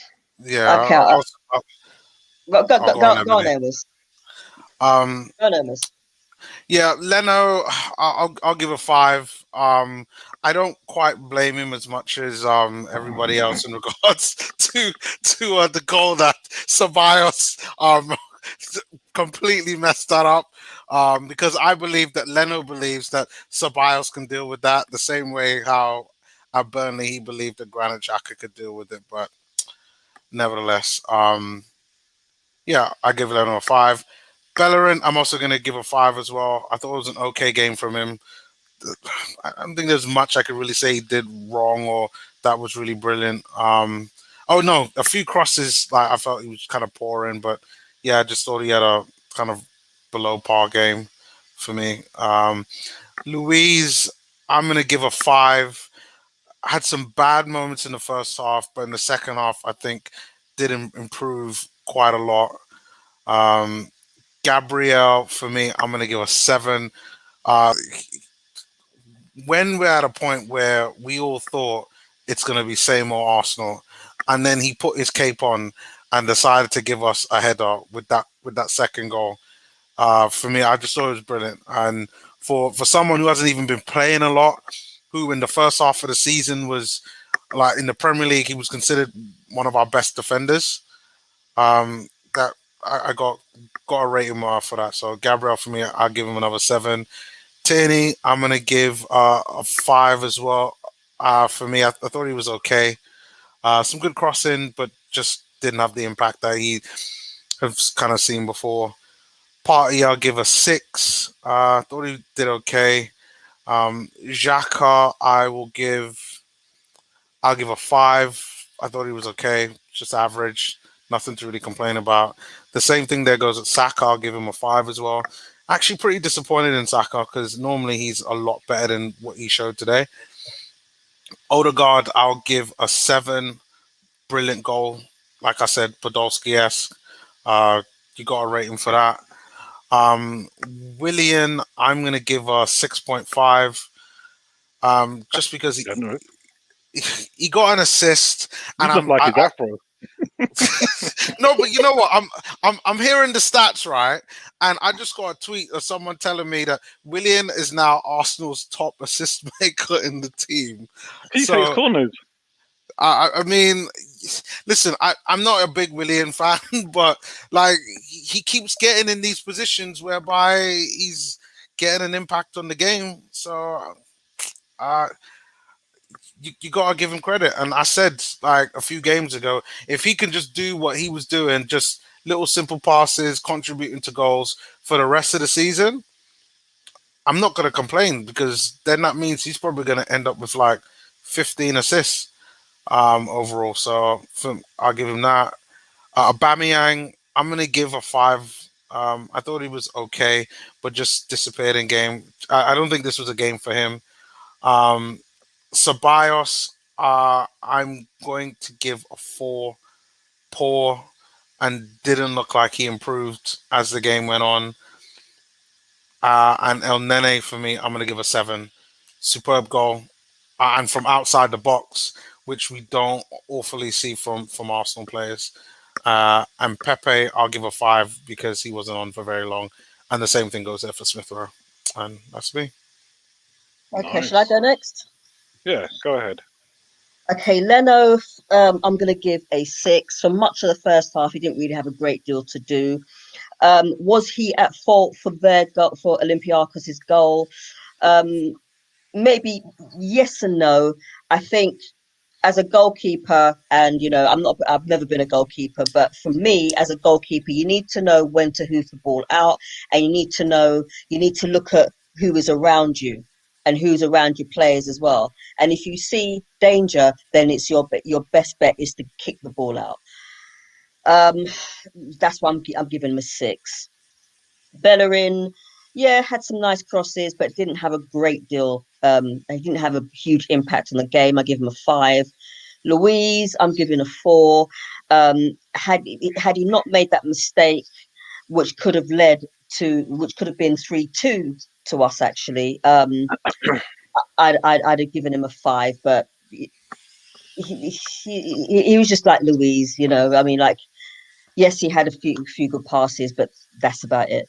Gabriel, our best central defender, I give a 7. Great goal, great header, and that's one of the reasons why we like him. Tierney, yeah, he was quiet, but at the same time he had some great crosses, and he's the player that owns that left hand side of the defense. So I'm going to give him a 7. Partey, not his usual self. Is he still injured? Is he still worried about getting another injury again?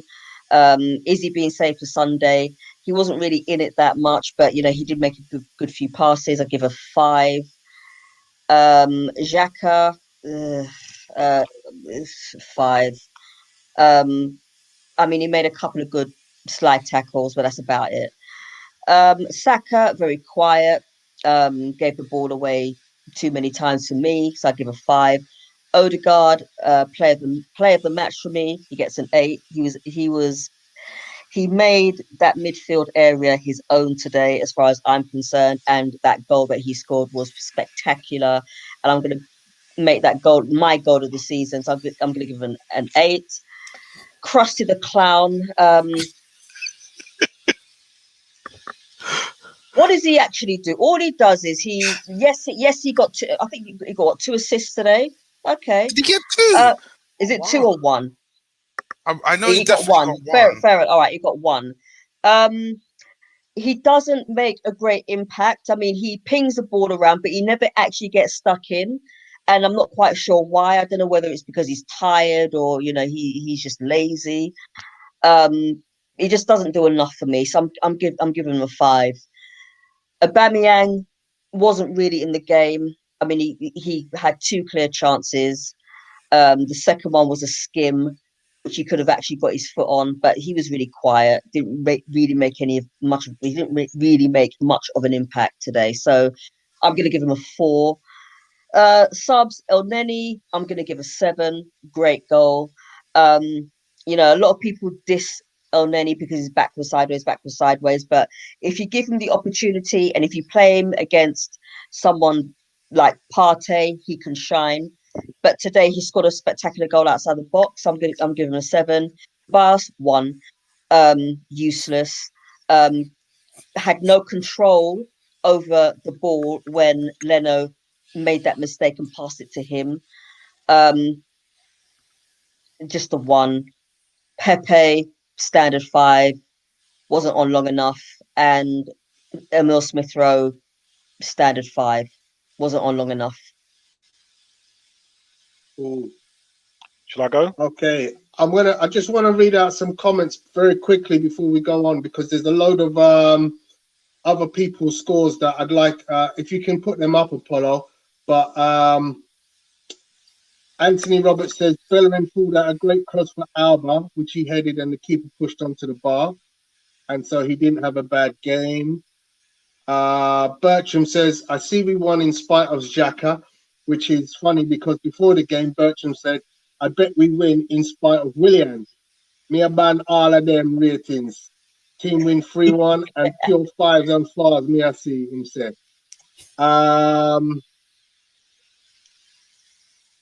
And Anthony Roberts responds, you don't rate the scoreline, Bertram, you rate the performance.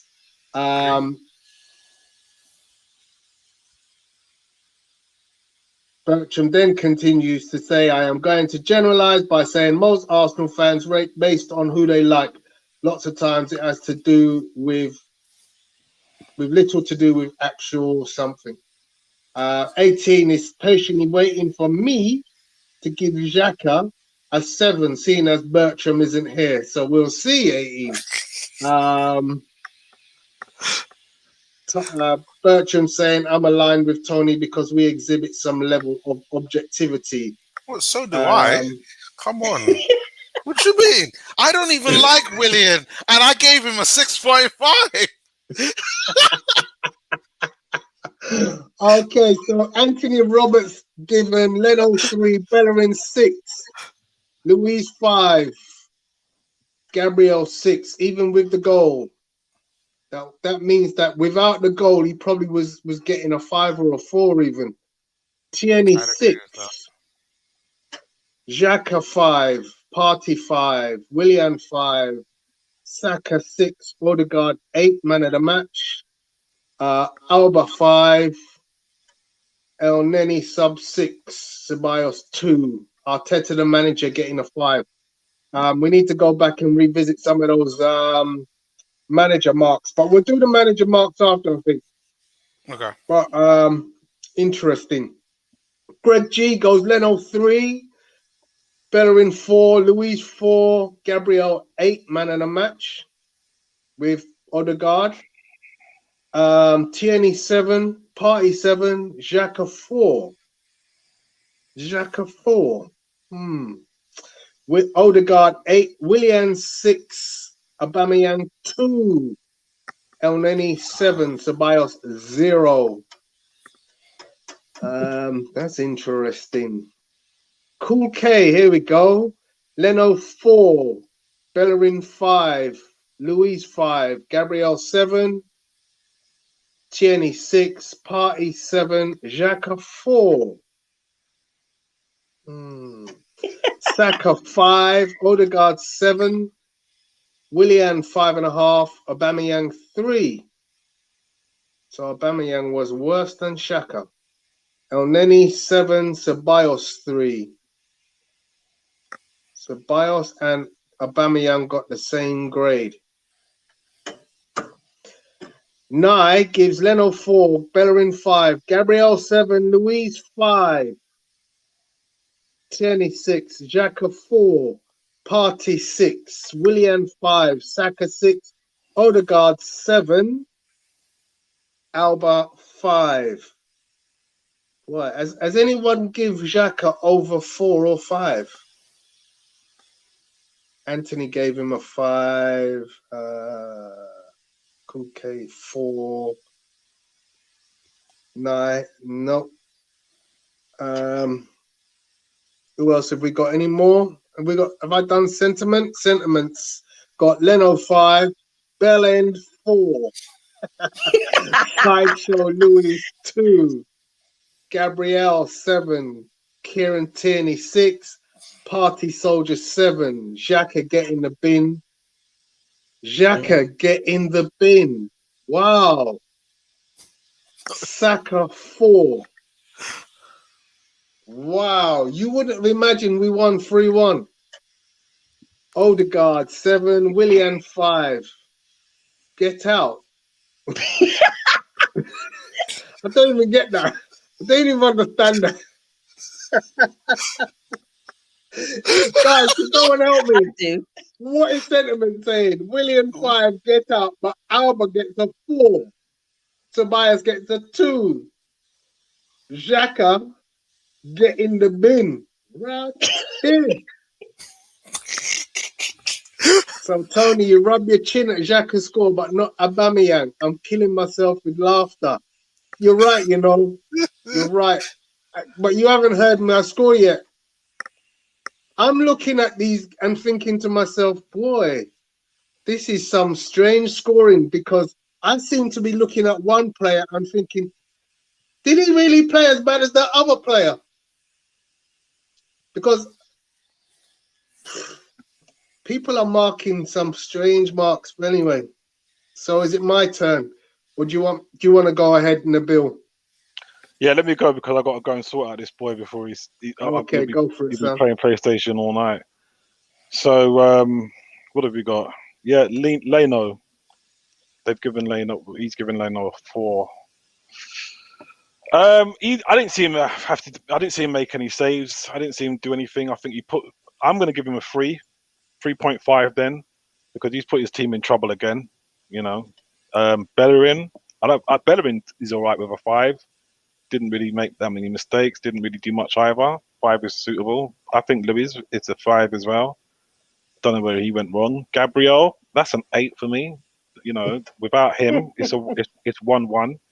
You know, he's given us the advantage there. That's everything. That's 8 for me. Tierney was quiet. He was more. He always looks better than Bellerin. You know, he always looked like he's an outlet. But yeah, not his usual standard. Yeah, 6 is fine. 6 is fine for him. Thomas Partey, yeah, nice and easy 7. I'd agree with that. Granit Xhaka, for me, I didn't see him lose the ball. Didn't see him really put a foot wrong, to be fair. Not great, just a 5 for me as well. Saka was decent. I thought Saka was decent. He was always an option. I don't think he had much urgency in his play, not much cutting edge, but I think he deserves a 7, to be fair. Odegaard, for me, was 8.5. My man of the match. Odegaard is 8.5. My man of the match. Not just the goal. Every single attack he was involved in, he was the threat. He was the one who looked like he'd put the pass through or take a shot on goal. He looked like he had his tail up, so to speak. Willian, for me, now this is a funny one, because Willian, for me, I'm going to give. Okay, so he's got an assist for taking the corner. Fair play to him. He gets a 4. I want to give him a 3. I want to give him a 3, but because he's got the assist for the corner, I'm going to give him a 4. And the thing is, like, William plays. I don't know if he's right wing forward or left wing forward or right attack midfield or left attack midfield. Either way, he plays in an advanced role. Yet he offers no cutting edge. He doesn't run past players. He doesn't take on players. He doesn't put the ball forward in through ball, like they say. He doesn't play that killer pass. You don't see a reverse pass. You don't see a slide rule pass. You don't see him dinking it over. You don't see him pinging it in. You don't see him whipping it in. You don't see him putting the defense under any pressure at all. He gets the ball. He gives it back to you. He gets. Don't get me wrong. I like the way he makes himself available for the ball. Finds space. Give me the ball. Then he gives it back to you. Give it to me again. Give it back to you. Give it to me. Like, in the position that he plays, he's got to have more cutting edge, more influence on that penalty box, which is why I'm not a big fan of Pepe, but I'll play Pepe over Willian all day long, because at least Pepe picks his head up and he goes forward. He's going forward. He wants to head where the goal is. Whether he takes you on, whether he runs past you, that's what he does. So for me, Willian, I would like to give him a 3, but he got the assist, so he gets a 4. Orbs, he hit the bar. Good save. I think that's all he done.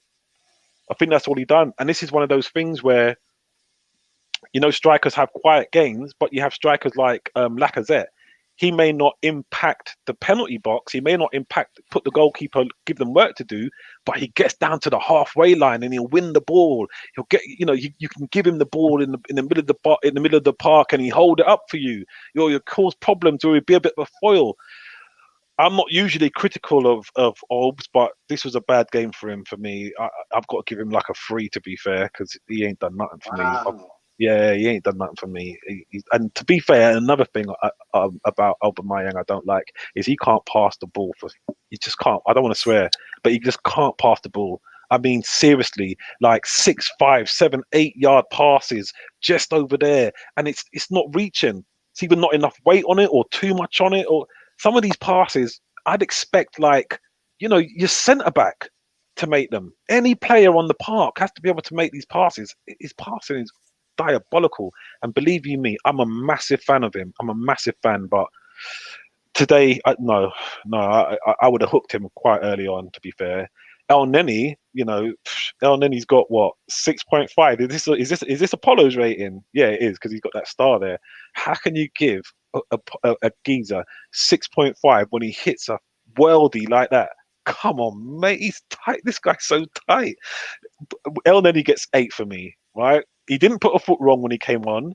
I thought he was quite a calming influence as well. But to score that kind of goal, I think you really need to look at it again, man.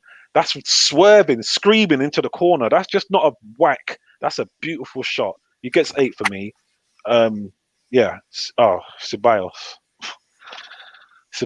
Well, he's involved in that cock up. He nearly cost us the game. To be fair, he would have got. Yeah, I agree with that. He would have got a 4 just for being on the pitch and not done too bad. But that will give him a 3. That will give him a 3 in my book.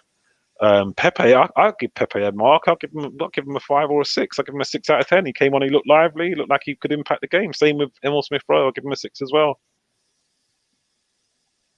Okay, so sentiment says Alba is just a goal scorer, no all-round game, so whatsoever. Yeah, Can't he pass is. for toffee.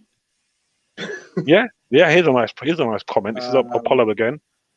Apollo says Arteta plays Aubameyang out on the left, where is required you to be a baller and take on defenders when he can't even find a pass. Exactly. Play Aubameyang through the middle where he doesn't have to think too much. Spot on.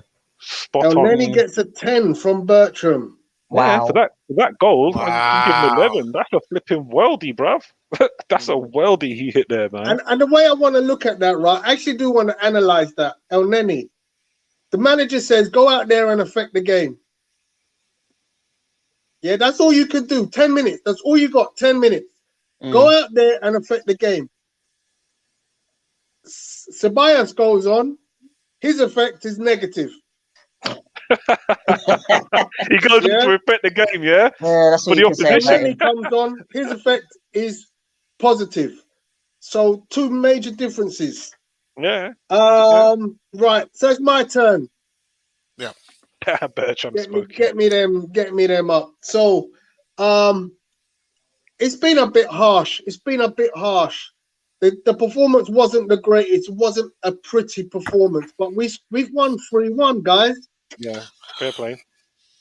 We've won 3-1. Yeah. So for me to give anyone less than 5 is very difficult. So I'm going to give Leno 5, give Bellerin 5, give David Luiz 5, give Gabriel 7, give Tierney 5. 5. Give Partey 6, give Xhaka 6, give Saka 6, give Odegaard 8, give Willian 6, give Aubameyang 5. You're feeling generous. I am. We won the game 3-1. Mm-hmm. Yeah. Yeah. Mental strength. So what would you give El Nene then? Yeah. I give El Nene 8. Yeah, me too. Okay. Mm-hmm. You got 10 minutes to go on the pitch. Go and do something. Go and show me something. And in 10 minutes, you score a worldie. And you didn't play a pass bad. Yep. So Bios, he's gonna get 4. Yep. That's I generous. It's generous, bruv. I'll tell you why. Because most of that mistake goes on Leno. It's still his mistake, but Leno puts him in the predicament. Mm-hmm. Yeah. So, but then I have to give Leno 5 because other than that, he didn't really make any mistakes. Yep. And that's what I did. Okay. Pepe? Manager marks, boys and girls. Anyone want to give the manager a mark? Wow. What's the mark on Pepe? Or was he not on long enough for you? Not on long enough for me. Fair enough. I give Arteta a 5. There are players within his starting lineup that shouldn't have started, in my opinion. I would have started Pepe. He would have made an effect on the game. I'd have dropped Aubameyang, and I would have put on Lacazette instead, and I would have had Emil Smith-Rowe starting. Cedric, okay. Maybe Cedric.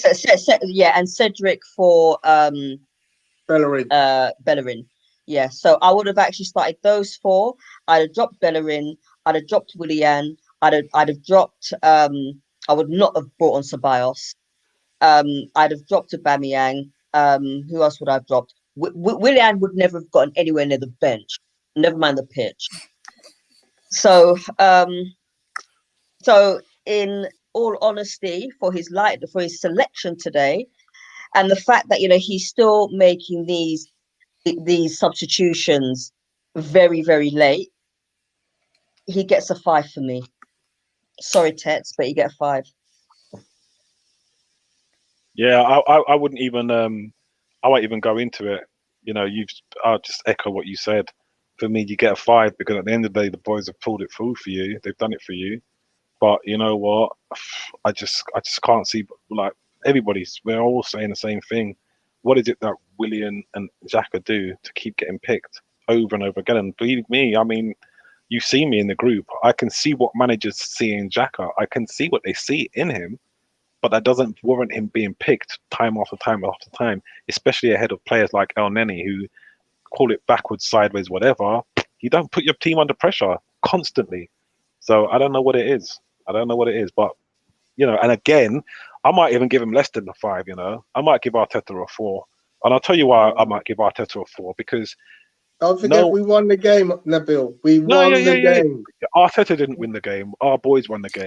I'm not going. He chose the players. Come on. I don't care. He didn't get everything wrong. I don't care. I don't care. How about that? I don't care if we won 8-1, right? You're not getting no credit for it. None. God, no, I'll tell you why. And I'll tell you why. This is the thing, right? And I really want it to be a talking point. I want it to be a point that, resonates down to him, right?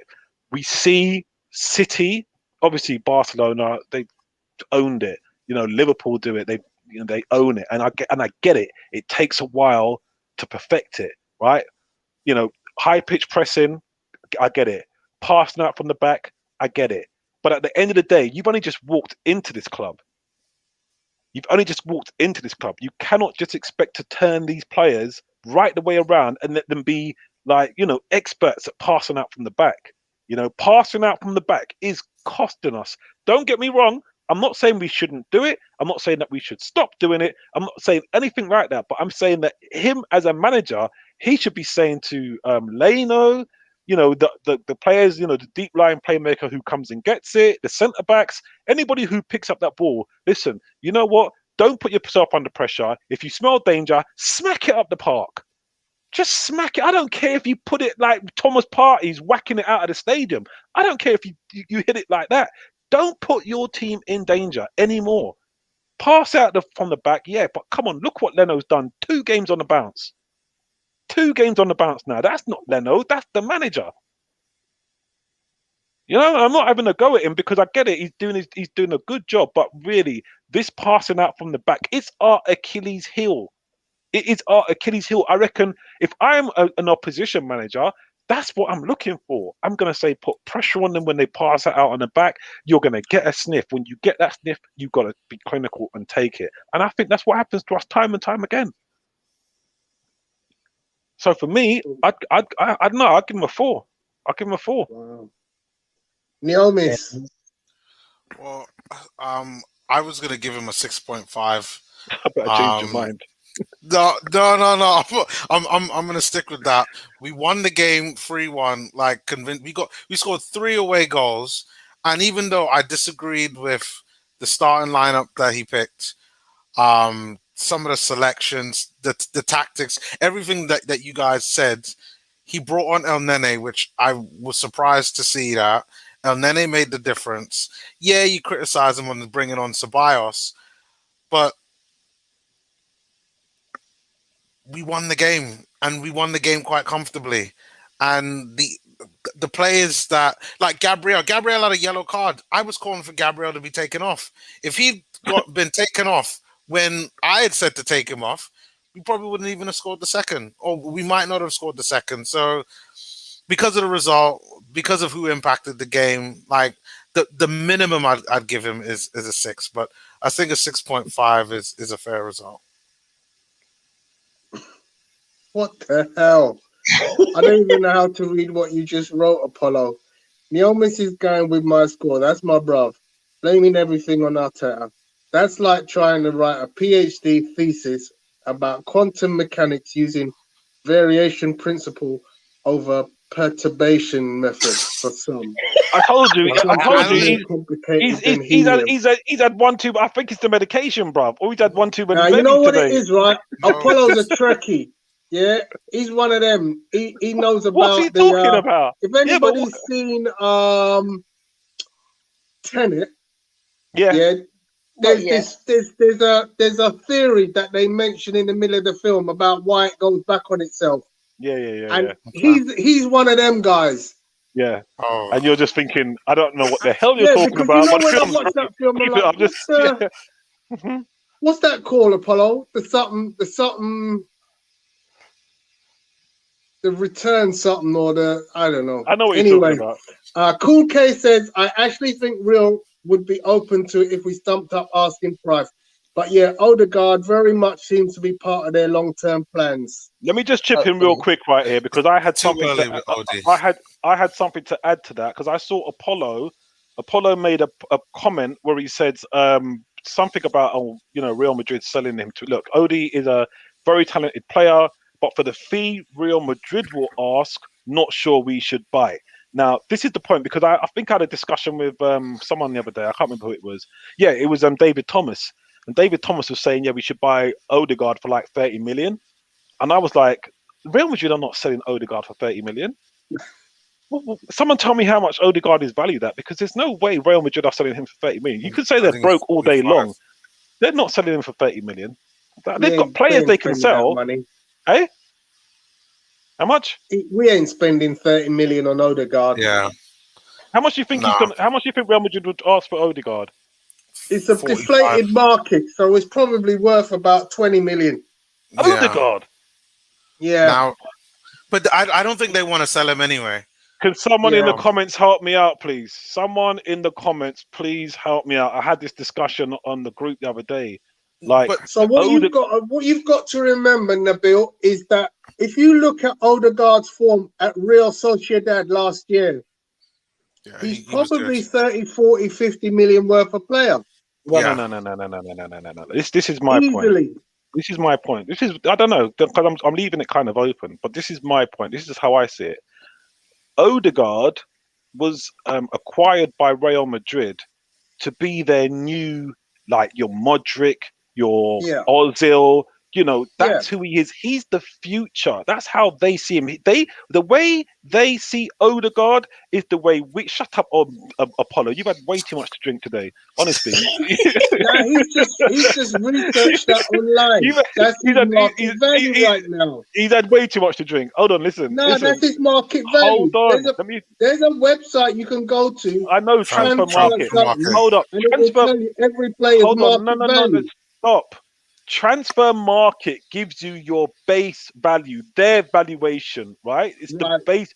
It's the base value, right? What your club is going to sell you for is a different thing. So so hold up a second. So this is what I'm saying with Odegaard. Odegaard is like Asensio. He's like Vinicius Junior.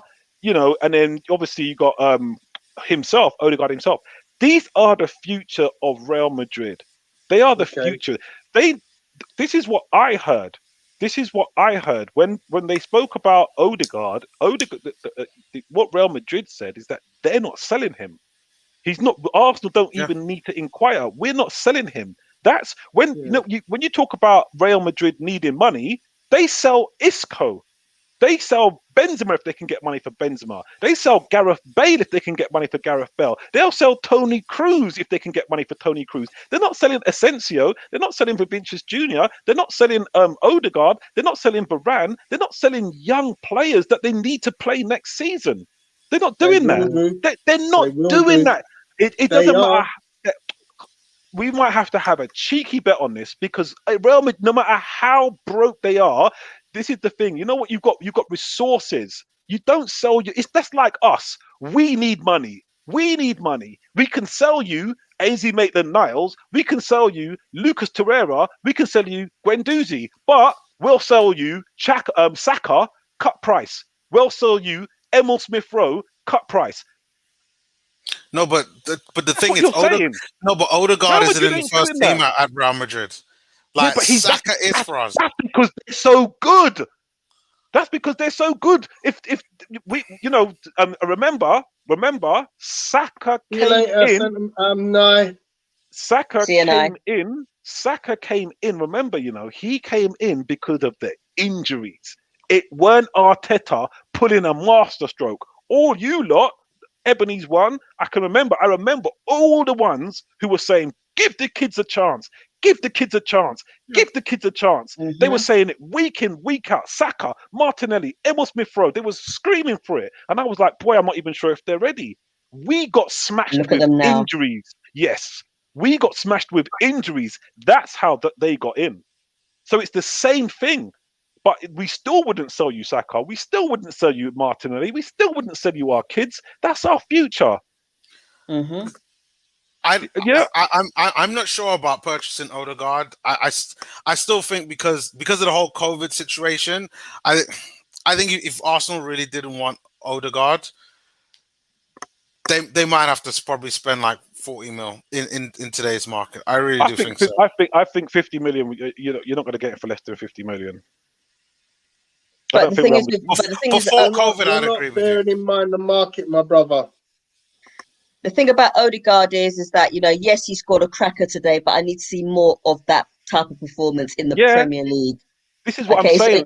So, it's one thing doing it in Europa, but the Premiership is a completely different kettle of fish, and it's tougher and it's more physical. I want to see that type of performance that he did today, more of that. Yeah. In the next few Premiership matches that we have. Every time I watch Odegaard, this is my thinking, right? Because I've got 50 million in my mind. Real Madrid have said that they're not selling him, and if they are going to sell him, well, it's not going to be for like 30 million or whatever. So every time I switch on and I see Odegaard, I'm looking to see, is he worth 50 million? I don't care what they say about his hype and all this. Let me see, signs of his talent, what he's capable of. Can't say I'm really seeing it, to be fair, but. Yep.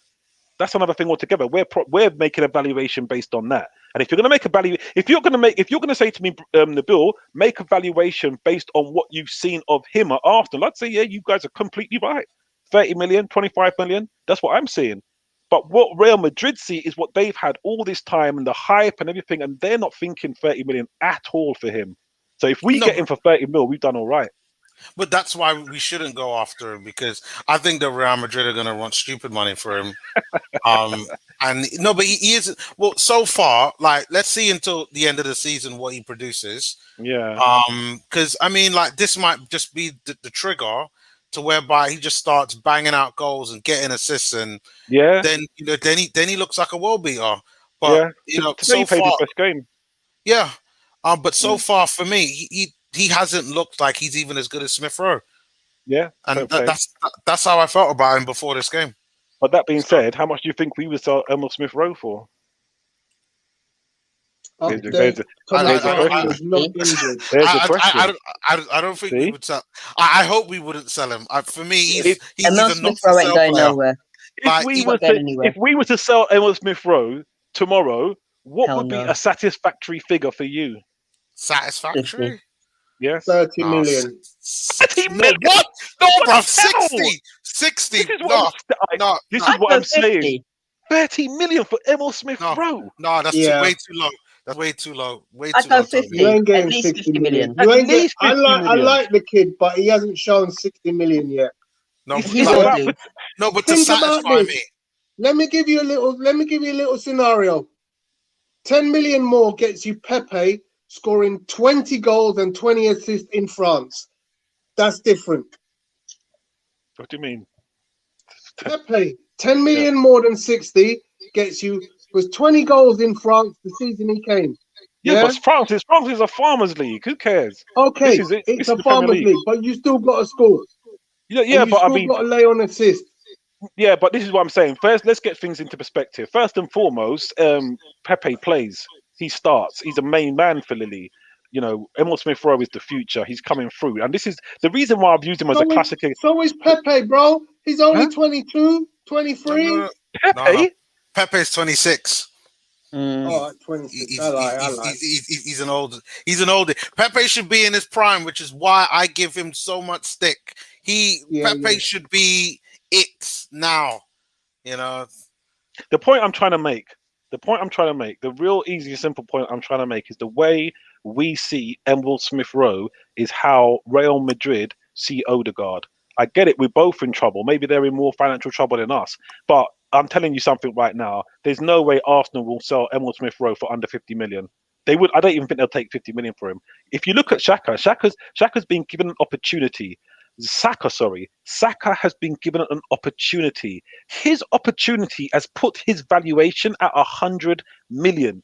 You can't come and talk to Arsenal. You can't come and talk to Arsenal about buying Saka without 100 million in your pocket. You might not even get him, right? No, And that's it's because, not. that's because he's been given an opportunity to show himself. Emil Smith Rowe hasn't had the full opportunity that Saka has, and they don't play in the same sort of position. Saka plays in a more cutting edge position. Emil Smith Rowe plays in your sort of like Mesut Ozil position, where you don't really get that many goals, to be fair, but he's still quality. So if Saka is going to be our boy at 100 million, I'm telling you, me personally, as Arsenal manager, I wouldn't sell Emil Smith Rowe. And if I did, you've got to give me 65 million. Well, don't even start the conversation. Forget it. Leave it. Find someone else. Buy someone else. Buy Guendouzi. You know what I mean? Buy Ainsley Maitland-Niles. I'd rather see Guendouzi go than Emil Smith. Smith Rowe's go nowhere. No, but that's I don't even know why this conversation is taking more than 2 minutes. Exactly. He's going nowhere, bruv. Exactly, and that's how Real Madrid see Odegaard. Yeah. That's how Real Madrid see Odegaard. If we can get if Real Madrid say that we'll sell you Odegaard for 30 million, I told them bite his hand off. Take it, buy him straight. Seen it. The question I think that most people are going to be asking now. I mean, obviously we got Spurs on Sunday. We're winning. We can expect to see a different lineup. We might be able to take a chance with some of the players because this game should be over for the next leg. So we should be able to play a strong team against Spurs because that's what we wanted. Ideally, we wanted to go take a 3-0, 4-0 back to the game next week so we can play a strong team against Spurs and a decent team against the Olympiacos. Then we just need to ride it out. Can we game manage a 3-1 in the next leg? Yes. I think we should be able to. But then knowing Arteta, he'll probably pick Willian again. No, I don't see no way beating Spurs. Not in the form they're on. I don't see any way. But it's not about whether we can beat Spurs or not. It's about whether you take a chance to try and beat Spurs, or you just say, "Look, I'm just playing all the rested players." No, he has to try. No. He's going to put. He has to try. I think he'll put out his strongest team, and I think he'll also bring out some tactics as well, which is why I'm still very much on Arteta's side, because I think I like a tactical manager, and he is a tactical manager, and he'll come up with something. He'll come up with something, whether it will work or not, I don't know. But I just feel like right now, the way Gareth Bale is playing and the way Harry Kane is playing, I can't see no way past them. But I'll take a draw all day long. I think on Sunday, knowing how Tottenham played against us last time, Arteta needs to actually work his tactics towards the way they play, because they like to counter, don't they? They like to tire you out, and then like catch you on the break. Yes. That's what Arteta needs to bear in mind. So, but Tottenham are beatable. They have been beaten this season, like we have, but they are beatable, and we will beat them on Sunday. Yeah, I think I was watching us playing a high line, and if we play a high line against Son, and that we'll get destroyed. But I think I trust Arteta's tactics. I think he'll pull something out the bag. Like I said, but me personally, I think I see a draw. I see a 1-1 draw or a 2-2 draw, 0-0 draw. I just see a draw. That's the best I see. I don't see us beating Spurs. I think D-Dubs is on crack. I think Tottenham can win the Europa League. No, we will win the Europa League. What do you mean? They can. They can. Of course they can. They're one of the favourites, and they're still in it. And they can. Of course they can. Of course they can, but they won't. They just won't. They just won't. No, we have to. We will. No, we have to. We have to. We got to stay positive on that. Yes. Yeah. Let's stick with that. Bertram has asked me, do I think today's starting team is better than our bench? I would say not in every position, but in some positions, yeah. That's a good question. I mean, I would play Cedric over Bellerin. I would play Pepe over Willian. I would play Lacazette over Alba. I would have played Mari probably over Gabriel. I'm not bringing on Ceballos ever again. No, because you can see him making the exact same mistake against Tottenham that he did today, and that he did against Benfica. Nah. Forget that. Drop it. Nah. He has to get rid of these errors at the back, because they're costing us pretty much every game now. Every game we're making an error. And if I'm an opposing manager, if I'm Sam Allardyce or Brendan Rodgers or anybody, I'm just going to say, sit and wait. Most teams do that now. They know Arsenal will give you a chance, and most games we do. Today we give them 2 perfect chances to score. They got 1. The other one, the guy luckily got his shot all wrong. Arteta by now should know that Leno cannot play at the back. He can, but he doesn't want him to do it too much. That's what I would say. Don't make him do it. Gradually let him come through. The only goalkeeper that we've ever had, in my living memory anyway, that could ever play from the back was Martinez. Yeah, he could. He actually could do it really well. But this is the question. Somebody asked, where do we think we will finish? What's our league position for the end of the season? 10th. And that's where we're going to finish. 10th. I tell you what. Funny enough, you should say that. I want us to make 8th. Yeah, she's got 7th up there. I'm thinking 8th. I'm thinking 8th.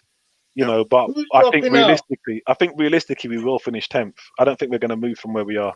I think if we do finish, Aston Villa have got 2 games in hand on us, which they'll lose, but because they're dropping. But the fact of the matter is, if we finish out of the top half of the table, which is highly likely, then I reckon that having no European football, provided that we win the Europa, will actually do us a favour.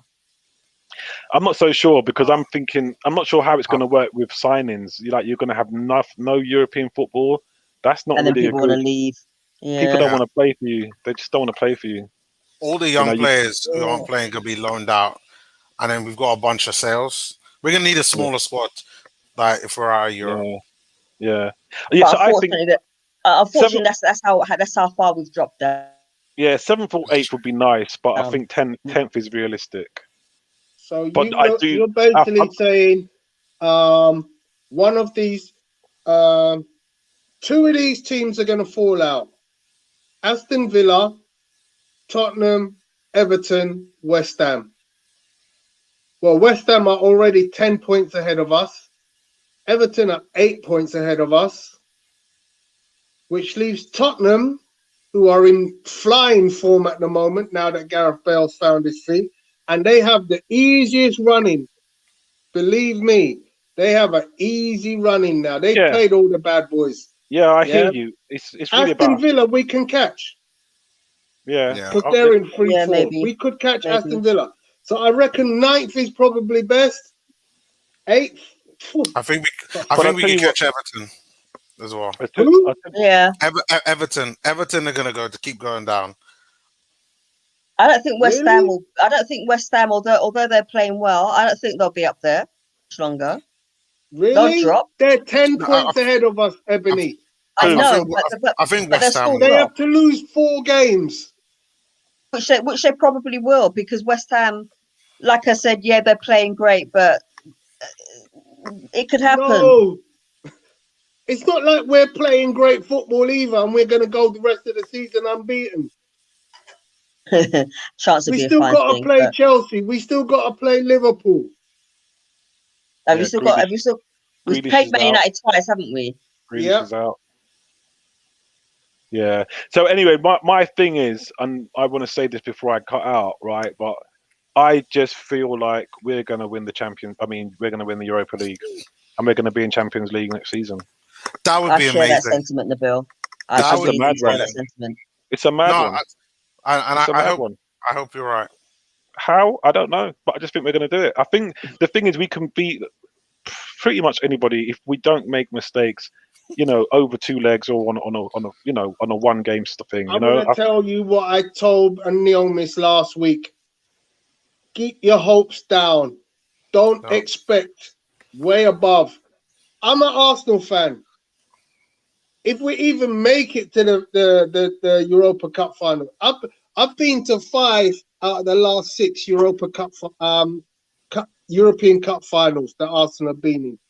4 out of 5. Sorry, 4 out of 5. Couldn't quite make it to Baku, but 4 out of the previous 5 I've been to. I've only seen us win 1 cup final in Europe. 94. Yeah, but Mikel Arteta weren't boss. And we didn't have impressed by Mikel Arteta because according to half the people that are chatting on air, half of them don't want him in. We didn't have Gabriel. We didn't have Thomas Partey. We didn't have Kieran Tierney. We didn't have Aubameyang. We didn't have Odegaard. We didn't have Saka. We got enough. Yeah. We got Pepe. Danny asked the question. We still lost to Aston Villa, and we still lost to Wolves. We can do it in the final. We can do it in the final. 11 games this season. We can do it in the final. But I'm going to answer Danny's question before I bounce. Yeah, Danny's asked us, and he's asked the panel. What did he say? He said, "Do the panel have confidence that Mikel is the right man for the job? Yes or no? No fencing. Yeah, no sitting on the fence. Take your time, lads. Do I have confidence? No. Would I get rid of him? No. That's a weird one. That's a sitting on the fence. No. Because I've answered the question. I don't have confidence. No. Let me rephrase the question. Right now, Danny's asking: is Mikel Arteta the right man for the job? Yes or no? I don't believe he is. Cool. What do you say, Ebony? I like to say yes, he is, but he needs to answer a yes or a no? Yes. It is a yes, but there are questions that need to be asked of his tactics, of his decisions, etc., etc. So yes. Okay. Yeah, so that's a yes. So Yes. Tony's a no, Ebony's a yes. Neomis. It's gonna have to be a no for me. It's a no, right? Okay. Yeah. He's done some good things. I like the FA Cup win, but for me, there's too many red flags in regards to our young players that I don't like. It's something. There's something rotten there that I don't like. And in this summer, we're gonna see a lot of it. And yeah, he has me worried. I think certain young players are going to be like, you know what, f this guy, I'm out. Like talented players like Mavropanos, who's being lauded up in Germany. William Saliba, who he's been there we've had him for 2 seasons now, even though he hasn't played for us. Next season will be his 3rd season, 2 years left. Like if it's gonna work out, like you got to decide whether you're gonna sell him or not, offer him a new deal. Like it hasn't been a great experience for him at Arsenal. And you need the question up. Leave the question up. Sorry, go on. And there's plenty of young players there. And, not that one. Daddy's question. Daddy's question. What was it? Is Arteta the right man for the job? Yeah. Sorry. Go on, Yamis. For me, the biggest thing is just in regards to the young players. For me, it's around everyone. Torreira, Guendouzi, Saliba. For me, that's where I think Arteta is messing up with the money wise. This whole favoritism nonsense is going on. It's so obvious to see. I don't get it. I don't like it. So for me, it has to be a no. Yeah, and this is why I say yes. But then there's questions of him that need to be asked. That need to. But you did say he needs to answer questions. But you did say yes, right?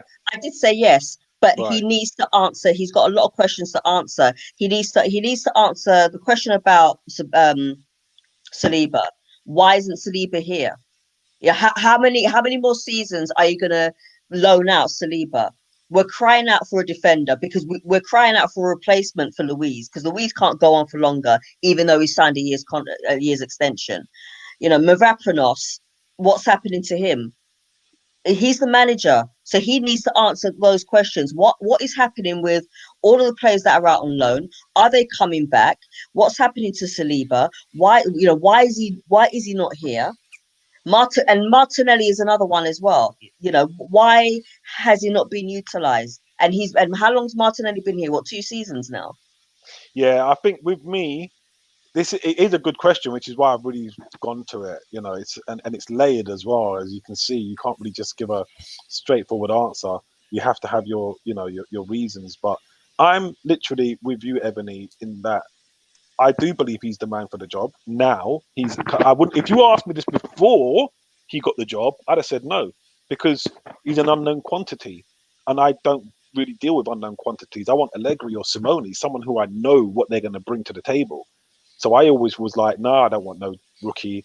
But now that I've seen him, good and bad, I feel he is the man for the job. But I do feel like Arsenal, it's a massive transition.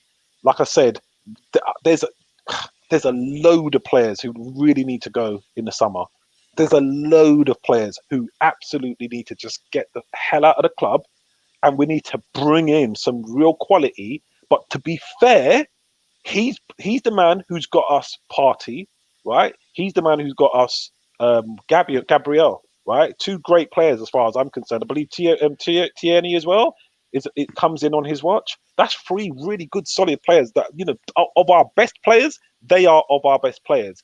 Now, like you said, obviously, the questions I have, like you said, and I don't want to echo and repeat what you're saying. When you look at players like Martinelli, Guendouzi, Saliba, when you look at the young players, are like, wow. You like, I tell you what, if he ruins Martinelli, he'll lose my confidence straight away. Because I've seen the quality of Martinelli. I know exactly what we've got on our hands. If he ruins that, he will lose me altogether. But right now, I believe that he's going to at least need the transfer window. He's going to at least need this next season. What's he going to do with Martinelli? What's he going to do with whoever he gets in? What will it shape up to look like? And the biggest thing for me against Arteta, is that luck dug him out of a hole. He didn't decide to play Emil Smith Rowe and Saka and whatever. You know, we had a mad injury list, and that's when we was like 15th, hovering above relegation. And we was blessed with injuries, because without those injuries, he weren't changing nothing. We was like, boy, is he going to get the sack? And then we get these injuries, and in comes the young... Big up to Cannon Fodder TV. How you doing, bro? Oh, yeah, what's up, Cannon Fodder? What's up, Cannon? In comes all the evening Cannon Fodder. In comes all these young guys, and they bail us out. They bail us out. It wasn't like he's done some masterstroke. But that being said, I do believe I've seen enough from his tactics. I've seen enough of the way we play, the way we're organised. I've seen glimmers that says to me, if he has his right players, if he has the good players, and he's given a season and he's given a good transfer window, I'm like Tom Ashton. I think he's going to win something. I think he's going to win the league or get us into the Champions League or something. He's going to do well. Nabil, can I ask you a question? Yes. What do you think you could do if you, with no training, were given those players? What, this lot? I could probably get 18 months inside, maybe 3 years. Was it grievous bodily harm or a fray or something like that? You know, someone's going to get punched in the face. Ceballos would be like, when he done that mistake, if I was a manager, oh my God, I'd have done it Alex Ferguson. I don't see myself doing much. Barring random acts of violence, I don't see myself doing much. The reason I say that is I honestly believe, when you have a bunch of talent, sometimes you can't get it wrong. Yeah, true. Yeah, I honestly believe you could put Thierry Henry in front of that with that team. Which team? And he'd get you 11 wins and 11 losses. What? Because that's what you got to realise. Yeah. Arteta this season has 11 Premier League wins, 11 Premier League losses. Wow. I don't believe anybody out there with that talent is incapable of getting 11 wins, 11 losses. Yeah. I'm with you. Yeah? I'm with you. I think you could take West Ham's manager and get 11 wins, 11 losses. Yeah. I see what you mean. Yeah, I think I agree with that. That's a very good point. So when you say you've seen enough of Arteta, think about those results. 11 wins, 11 losses. I'm not. Scraping out the barrel wins against Benfica. You see, funny enough, right? Like it's like fighting. It's like I'm a sports guy, right? It's like boxing, okay? It's like boxing and it's like football, right? Sometimes for me, yeah. But I mean, individual players. Sometimes for me, it's not even about the win. I just want to see what you got. I just want to see your technique. I just want to see your poise. I just want to see how you look. You know, you get in the ring and you know, you show what you're saying is what you've seen, 11 wins, 11 losses, is acceptable. No, stop. Because I just explained to you. For me, I'm not really looking at the results. Keep me mid-table. Keep me mid. Listen to what I'm saying. Keep me mid-table to the end of the season. I'm not really bothered. What I'm looking at, I tell you where Arteta wins me. This is where he wins me. When I look at our Arsenal play, when we're on song and we're organised and we're hard to beat, you know, when we show our mental strength in coming back, when you see us passing out from the back and it's working, when you see our high pressing game when it's working, when you see us playing like maybe against Liverpool or Man City or whatever, and Arteta pulls out a system out of the bag and some little tactics out of the bag, and we sit here on the panel saying, well, yeah, we're doing this and yeah, we're doing that, and it looks good. Sometimes we lose, but you can see what he's doing, and I like that. That's what I'm talking about. When I say I look at Partey, he don't score, he don't make an assist, but I like the way he runs with the ball. I like the way he passes it, very nice and easy on the eye. I like the way he gets stuck in and don't really get red or yellow cards often. Just like that boxer I'm talking about. He might not knock him out, he might not even win the fight, but I like the way his technique is. I like the way he jabs. I like the way he hooks. It's all textbook stuff. It looks nice. So I'm going to back that guy. I'm going to say, you know what? I'm behind that guy. I'm going to follow that guy because what I see, I like. You understand what I'm saying to you? He looks like he knows what he's doing, even though he don't win. I like what I see, and that is what I see. And the reason why it's important is because Arteta is in his first role. This is his first job. This is his first management gig. So, it's going to be rough around the edges. Like I said, I think you've got to give him until next season. You've got to see what he does next season. If he don't do it next season, then fine, fling him out. But no, I'm definitely behind him now. Okay. All right, guys, we've been on there 3 and a bit hours. I guess it's time for closing comments. We're winning on Sunday. I mean, okay, apart from the fact that we are winning on Sunday, today's game, yes, you won 3-1. Second half was less convincing than the first half, but if we're going to win on Sunday, we need to play a pressing game like we did in the first half today. Yep. For me, at Sunday's going to be a tough game. I do think we're going to get a draw. But for me, I don't care about the game on Sunday. I'm focused on the Europa League. And I know Tony said, don't get my hopes up. But right now with Arsenal for the rest of the season, I'm living off of hope. I am on the hope that we could win the Europa League because I could see something at the end of that tunnel. I've had dreams of us being drawn in the Champions League in a group of death with Bayern Munich and Real Madrid, and us still making it through to that last 16 of the Champions League. And you know what? I hope that we can go and do that. So let's just go on and get through to the next round. And yeah, let's just win this competition. And that's it for me. Nabil? Yeah, I mean, closing comments, mate. I'll tell you what, I'm not expecting anything from the Spurs game. Spurs are on fire right now. Gareth Bale is purring. We've got no match for him.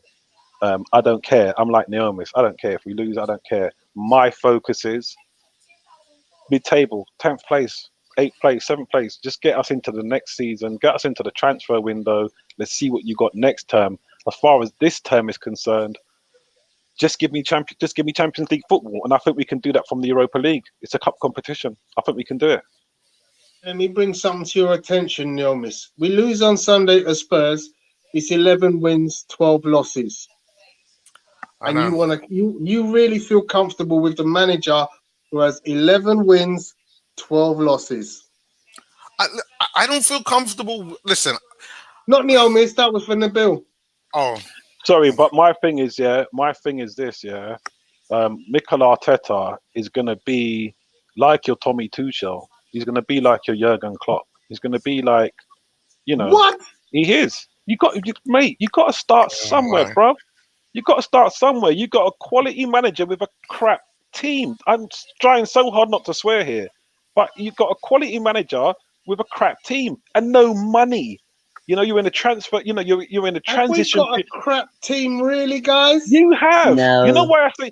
Hold on. I'll tell you why I say crap. When I say crap, I don't mean because look, I've said it already. I like Leno. It's about who you pick. Hold on a second. And if you want to pick the best 11 players that are Arsenal players right now, you'd have a fantastic 11 players. And then you'll have some players that let you down. Let me tell you, and I'll tell you something. No. Hold on, let me finish. Because the players who let you down, you wouldn't pick. Let me finish, because you're going to get injuries as well.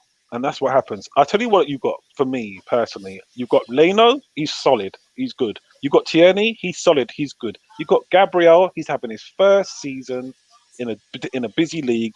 But for me, he's still coming through. You've got Luis, who for me is good, but he is mistake prone. He's going to make mistakes.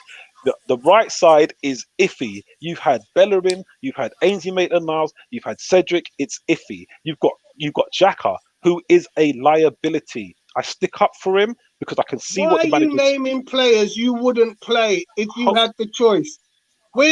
You're talking out of your ass because the team you would pick. If you was the manager, you ain't picking Saka. So why are you talking about him? Xhaka, I wouldn't pick Xhaka. No, I wouldn't pick him. So why are you talking about him? But as I said, the point is Arsenal have 11 really good players. They're not really good. I wouldn't say they're What do you really mean? good. They're not really good. I Okay, wouldn't say that. I wouldn't say they're really good. Let me give you a team. Yeah, we should have kept Martinez. Yeah, we could have had Martinez, Tierney, Mari, Holding, Cedric, El Neni, Partey, Pepe, Odegaard, Aubameyang, Saka, Martinelli. Hold on. Which of them players is bad, bro? All right, hold on. First and Which foremost, of them players is bad, bro? hold on, bro. Hold on. Slow your roll. Listen to it. Let me give you the answer. First and foremost, Pepe's It's a been simple shit. question. Which one of them players is bad? Do you want me to answer or not? Yo, give me the player who is bad. Listen to what I'm saying. First and foremost, Pepe's been shit for the majority of the season. He's only just started playing well, number one. Okay. Number two, Odegaard has only just come in through the transfer window. We had a hole there. Bad? Didn't we have, like... Is he bad? Didn't we have... Who? Is he bad? He's only just come on, mate. Is he bad? It's not the point. He's only just coming in January. I didn't ask you nothing else then except that just don't make name no me sense. bad players. Because you seem to think we have bad players that we can't choose. No. The point I'm making is you're talking about 11 wins, 12 losses. You're talking about a season. Hold on, Tony, slow your roll. You're talking about a season of football. You can't count players who ain't there. Where was Odegaard before January? He weren't even in the team's lineup. So how can he affect our results? He can't affect our results. The point is this, right? The point is this. Yeah, we've got a lot. You can't play 11 players for 38 games. Number one. Number two, the players we have. We had Mustafi before January. We had. We've got players that we but then need we to. also had Saliba before January, bro. Yeah, Is he bad? Is he bad? Go on, tell me Saliba is bad. The point is, bro, you're going around the houses. Just answer me the question. No, is Saliba bad? I'll tell you what. I'm going to answer the question in the way that it makes sense. Yeah, I'm going to answer the question in the way that it makes sense. Arteta needs 2021-22 season with the players he don't want out and the players he wants in, then judge him. So that's what I'm saying. It's not about good or bad. It's about when you're a manager, you want your players, right? And then when he gets his players, and he can pick a team from a decent squad of players, you ain't got the likes of Xhaka, you ain't got the likes of Mustafi. Pepe is singing the tune. William is either singing a tune or he's not playing. When you've got a full squad of team that you want, that's when I'll judge him. I'm not going to judge him right now with a team that's in transition, a team that he's sifting through who he wants, who he don't want. That's not when I'm going to judge him. I think, and I'll say this real quick to the group as well. Anybody judging Arteta on what he has now, it's like you don't know football. He's got to sort out what he wants, get rid of what he don't want, and let him have a transfer window and let him have a season. That's when you prove it. That's when you decide is he good enough or not. You can't tell the man you've got this lot, all of this shit that you don't like, and you've got this stuff that you do like or whatever. And then you've got to make it work with that. No, you've got to give him a transfer window, a time to get rid of who he don't want, a time to sort out who he does want, and pick his team and play the full season. That's what I say. But that doesn't make an excuse if you pick a shit player over a good player. Yeah, he does that. I said that all day today. So that's our argument done. Anyway, it's been emotional, guys. Thank you very much for joining us. Have a lovely evening. We'll see you again on Friday, which is tomorrow, for the Premier League review. And we will also see you on Sunday for Spurs, the North London derby. Have a great time. Thank you very much, everyone on the panel came on. Bye, guys. Bye, guys. Peace. Take care.